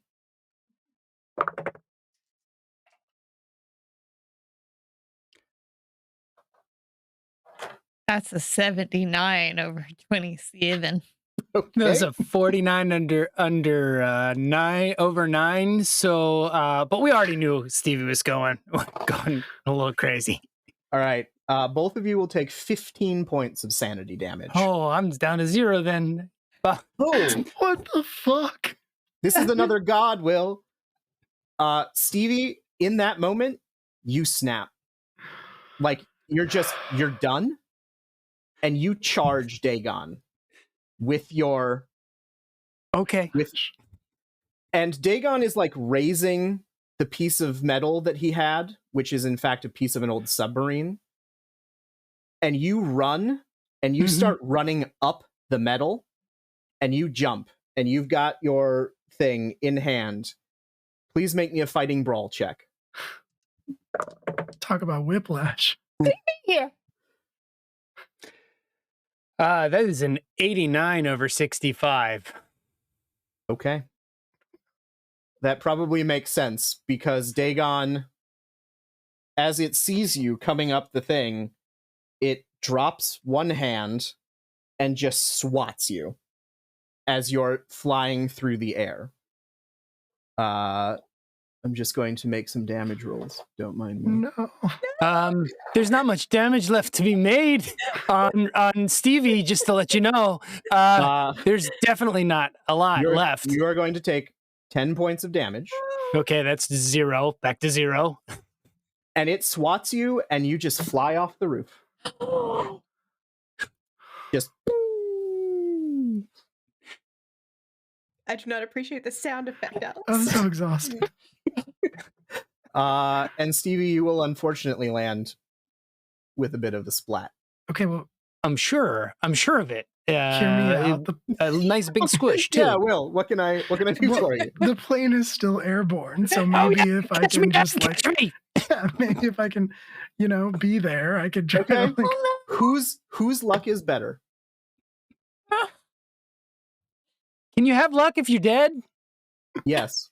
minus 30. Mine's 40. Steve, roll me luck. 22 under 40, baby. Fuck you, Alex. All right. Fuck you. So Dagon bats Steve. Steve, bones and things break. You're bleeding internally. But the plane is there, and the door is open. And you fly perfectly into the plane. There's a thump. Don, you hear more bones breaking? No. Stop. This is a good thing. Steve, could you make me a constitution check? No. If you fail, you don't die. So there's that. Can I spend a luck on this check? Fuck yeah. Okay, I need to spend 1 luck to make a 65 out of 65. Oh, shit, I forgot we could spend luck. All right. So, Steve, you are unconscious but alive. At the end of every minute, you're going to need to be making constitution checks to stay alive. But for the time being, you got caught. Melody, at that point, the door dings open and Hot Union Man enters. And he's got the book. And he is chanting something. And Dagon looks at him and just brings a fist down. Absolutely pulps him. Stop it. But the book comes flying and lands directly in your hands. Why are you taking away everything that I love?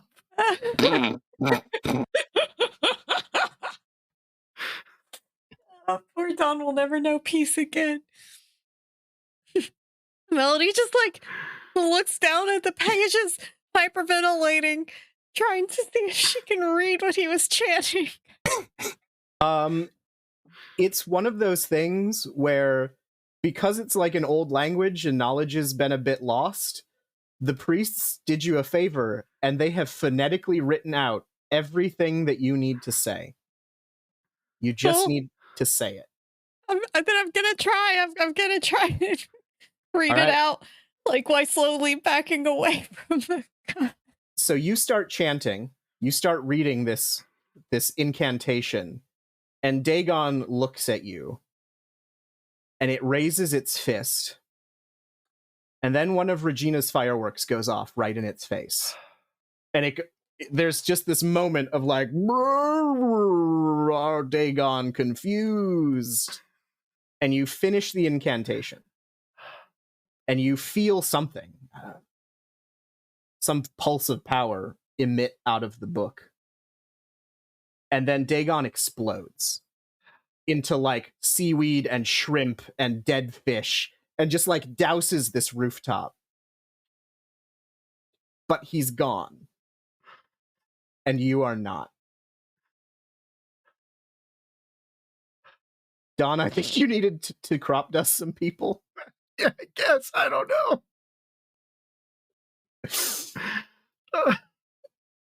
Do you need me to roll? Sure. Why don't you make me a piloting check? Let's just do that. I got a 9, you son of a bitch. All right. So you very neatly, everyone has been drawn to Derlith headquarters because of the fireworks, and so you really only need to make one pass. And you're able to crop dust. You pull the lever, the alcohol goes everywhere. That situation is taken care of. Steve, I need another Constitution check from you.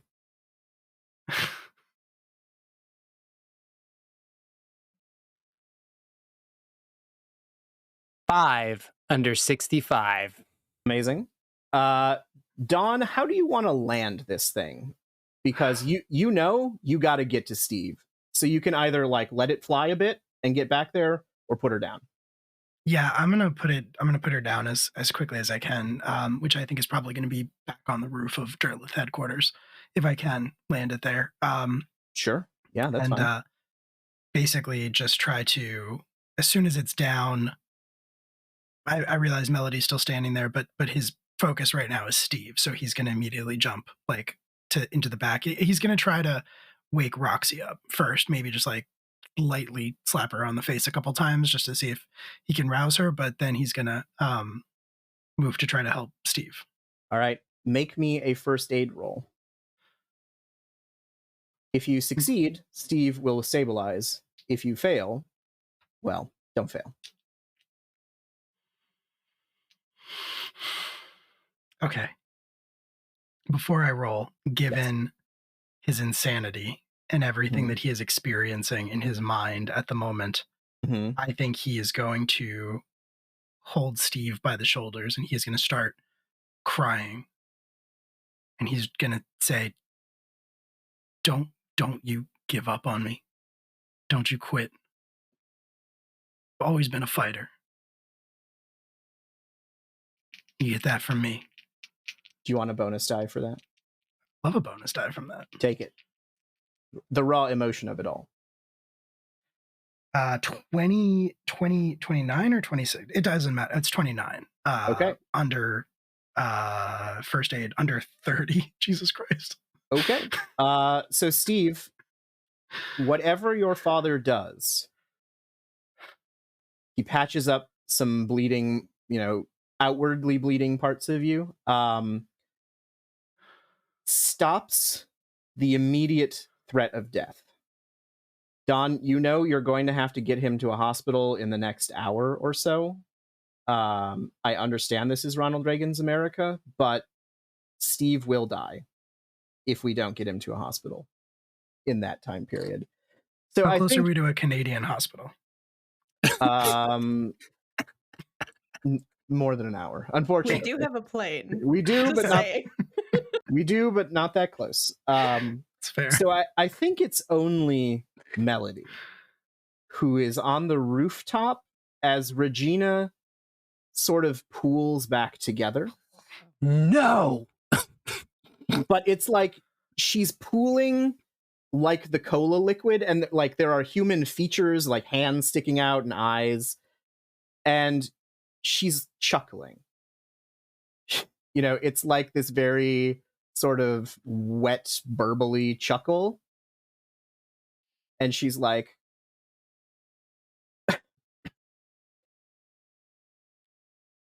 I'm not the only one. And there's some flailing around. And she says, I'm just the herald for my brother. I'm just here to cause the chaos that will let the door open. Because once you're all terrified, once you're all so scared, you're going to cry out for a savior.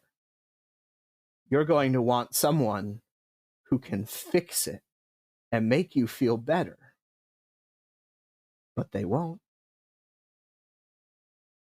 They won't. And then she just sort of dissipates. Like the energy that was keeping her sort of goopy, bubbly form together goes away. At that, Melody just kind of like falls to the roof, pulls out the other bottle of whiskey, and just starts. Amazing. I think that we have 2 cinematic scenes left that we'll quick do. The first one is y'all getting the fuck out of Ashton Falls, getting Steve to a hospital. Steve, your life is saved. You're going to need some serious therapy. You all are going to need some serious therapy, but Steve, at 0 hit points, or at 0 sanity points, you are no longer a player character. Something has snapped inside of you, and that's going to require institutionalization, a lot of help, and that's going to take months or years, maybe even never, to fix. But you are alive. Your family will still be able to visit you and see you. Bring snacks. I would like everyone's final thoughts about what their characters think as they leave Ashton Falls. I think Melody is very happy that Roxy and Don are all alive, but like can't stop replaying watching Steve be thrown off that building. That just keeps replaying in her head over and over and over because she was convinced that she just watched somebody die. So yeah, she's not well. Farah, how is Roxy doing?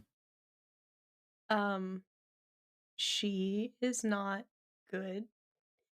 She probably, I imagine, as Dawn is driving us out of town, she's kind of like, when you're a kid, you fall asleep with your parent in the car. She's that. And just kind of like dead eye stare out the window and just occasionally mutters apologies under her breath and just doesn't respond to much. That, I think, is fair, considering the day that Roxy has had. Dawn.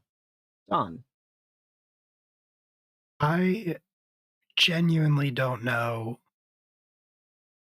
where Don or any of the characters ends up after this. But I think as he is driving, he'll kind of glance over in the rear view mirror and see Melody and Steve in like the back seat, presumably.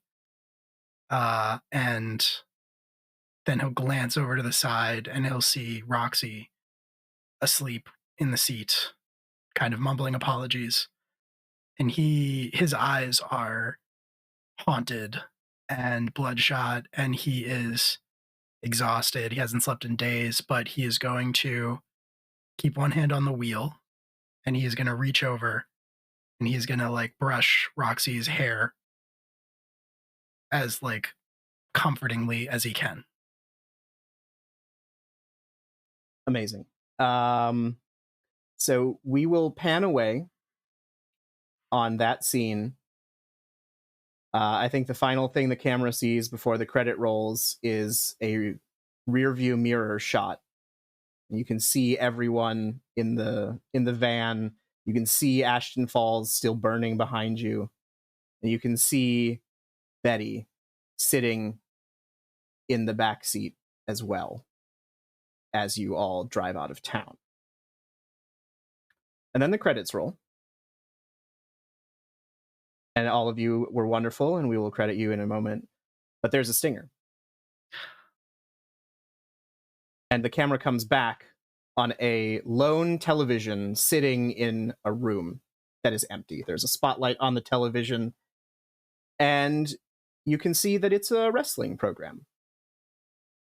And, you hear the crowd chanting and cheering and going crazy.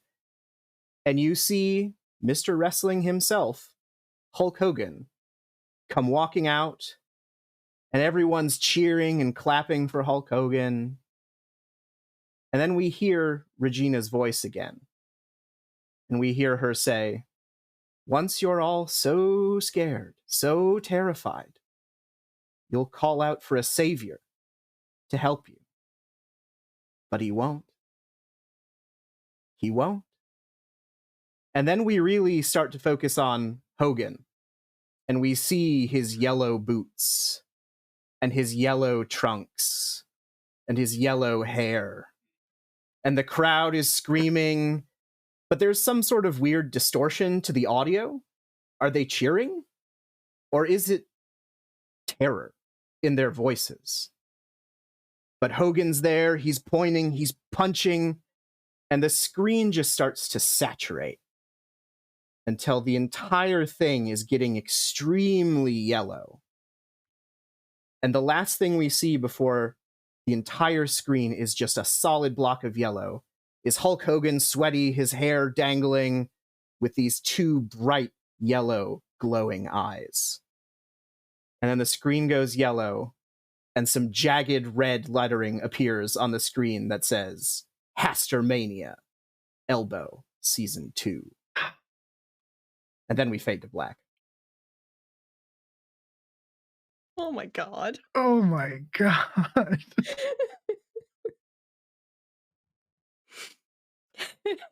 How's everybody? Was that fun? Yeah.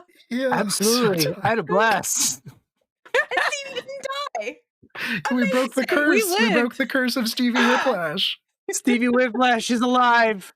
Not sane, but he's alive. That's all that matters. Psychic God damn damage. it, Alex. Oh So my fun. god. Wow. Thanks for joining us for E.L.B.O.W, the Miskatonic Yeah. Screwjob. I think. Yeah. Yeah. It was really good. If that's not clear, it was really good. So good. We had That's a lot. fantastic. There was a lot. We've been through a lot, but it was My awesome. cheeks hurt. I'm so emotionally drained. Kudos, Alex. Kudos. I have so many feelings. Well, should we say who we all are and then say goodbye? We I don't know who I am anymore. Yeah, no, that's true. That's true. I think you broke me. Okay. Hey, everybody. I am Bob McDonald. I am at Stage Outlaw on all the things, what's left of Twitter and on Instagram.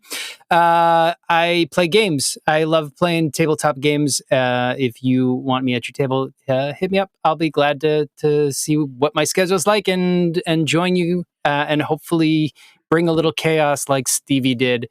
I am so glad that he is still alive. Absolutely. Farah. Hi, I'm Farah Sarkaya. Farakaya on all of the socials. I'm in emotional distress. You will find me on such things at Crossroads Games as Delta Green. You will also find me on 12-Sided Stories. You will also find me here. Follow me on any of the socials. Check me out on my website. I don't know. I'm in a lot of places. I'd come hang out. Yeah.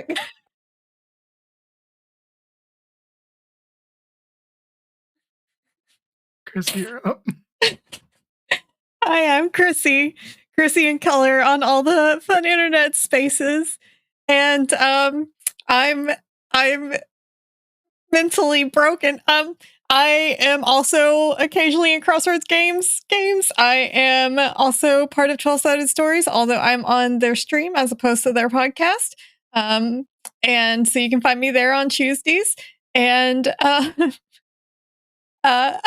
yeah, I also am having a hard time remembering what else I'm doing right now. And I also don't know what I can talk about. So you can just follow me on ye old social media sites and find out what I'm doing there. Generally, you're going to get most of my schedule on Twitter, but I'm trying to also start posting on my Instagram stories as well. So keep people up to date. Oh my God, Alex. Oh my God, Alex. What's up? My name is Will. I'm one of the storytellers and the organizers here at Live from the Apocalypse, the not-for-profit TTRPG studio, and I have a bunch of stuff that I have to talk about somehow, which is the worst part of this entire experience. God, Jesus Christ. It's Wednesday today, so Friday night, come back at 8 p.m. Eastern Standard Time for Table 1, Session 2 of Table 1 of A Season of Secrets and Shadows, the Regency Monster Heart game that is run by our very own JD, not Jason Dean, in the chat currently. It is a blast. I play a character named Abigail Donatelli, who is the queen skin for Monster Hearts. She is a princess of hell, and she's here to ruin everybody's lives. So that's Friday night. Sunday night, come back. We are recording the second half of our interlude story for Academy H, which is normally our Masks Actual Play podcast, but our interlude story focuses on a group of burned super spies who are infiltrating a supervillain gathering. We are using the Fist system by Claymore RPGs, and everyone's characters are truly terrifying. It's going to be a wild ride. Come back Sunday night as we record that live. Speaking of Academy Age, stream it on the podcast platform of your choice. It's very good. Episode 21 just dropped. Episode 21 is very, very good. I think that's most of the things in the stuff for the next couple of days. So all of that is me at a Will M Scream on social media if you want to follow or not. But with that, I'm going to turn it over to Alex to say goodnight. Hey everyone, I'm Alex. I'm at Mightiest Finn on Twitter. I have been your keeper of arcane lore and kayfabe for the evening. I will plug some general things. Backroads, which is a game that I wrote, is going to be shipping very, very soon. I think end of the week. Asa can correct me if I'm wrong. But if you are interested in some Southern Gothic and American Gothic horror for your TTRPG experience, you can catch us over on Itch. You can get both Backwater, our first game, which is set in the post-apocalyptic American South, specifically sort of the Louisiana region, and Backroads, which is our second, and moves the action up to St. Louis, where you can explore the post-apocalyptic ruins of the city and get rich or die trying. You can catch me at Table 2 of Monster Hearts, which in a season of Secret and Shadows run by JD, which I will be on not this Friday, but next Friday in my sad werewolf boy skin, doing my best to ruin Abigail's life. But pretend like you're sad. It's not personal. I promise. Nothing I do is personal, especially this. Finally, some other brief thoughts. We are going on this very channel starting in June. I'm going to be running a Changeling the Lost game set in an alternate timeline where the Soviet Union has been taken over by the Fey courts, and all of the players are going to be playing various representatives of the Stalinist institutions that are also fairy courts, solving a murder in having a grand old time, I'm sure. I think that's everything for me for now. But yeah, anything else that comes up will be on my Twitter as long as Twitter exists, and I'm going to go down with that fucking ship. So you'll find me there until it's dead or I'm dead. One of the two. Thank you so much for joining, Will. Thank you for agreeing to this and running all of the tech and things, doing the promotions. Thank you to all of the lovely players. Shout out to Candace and Piper for being truly amazing in the first sessions. I wish that you were here, but we did terrible things and you were not. And that's okay, but you were sorely missed. And I hope we can do this again sometime. And all of you were lovely too. Thank you for putting up with me. I can honestly say I've never had to switch music more often than in this session on any stream ever. So that's going to do it for us here live from the Apocalypse tonight. If you're not already following the channel, please feel free to do so. We got a lot of cool stuff coming up, as you may have noticed, and we generally do very cool things, I would say. So the social media links are in the chat if you're not already following, if you'd like to. Also, you can join the Discord community, which is a very active and wonderful community full of great people. We would love to have you be a part of it if you are so inclined, if that's the thing you're looking for. If not, that's totally fine. We are going to hop over and say hi to our friends at High Shelf Collective. A couple of players from the season of Secrets and Shadows game are currently playing Cyberpunk Red over there. So there are 2 raid messages in the chat. If you happen to be subscribed, which you shouldn't be, why would you be? You can copy paste the first one. If not, you can grab that second one with the raccoons. I think somebody dubbed that Rack Attack. Maybe we'll stick with that. I don't know. But anyway, we are going to disappear, but don't go away. We're going to hop over and say hi to High Shelf Collective. But on that note, say goodnight, everybody. Good night, everybody. Good night, everybody. Good night.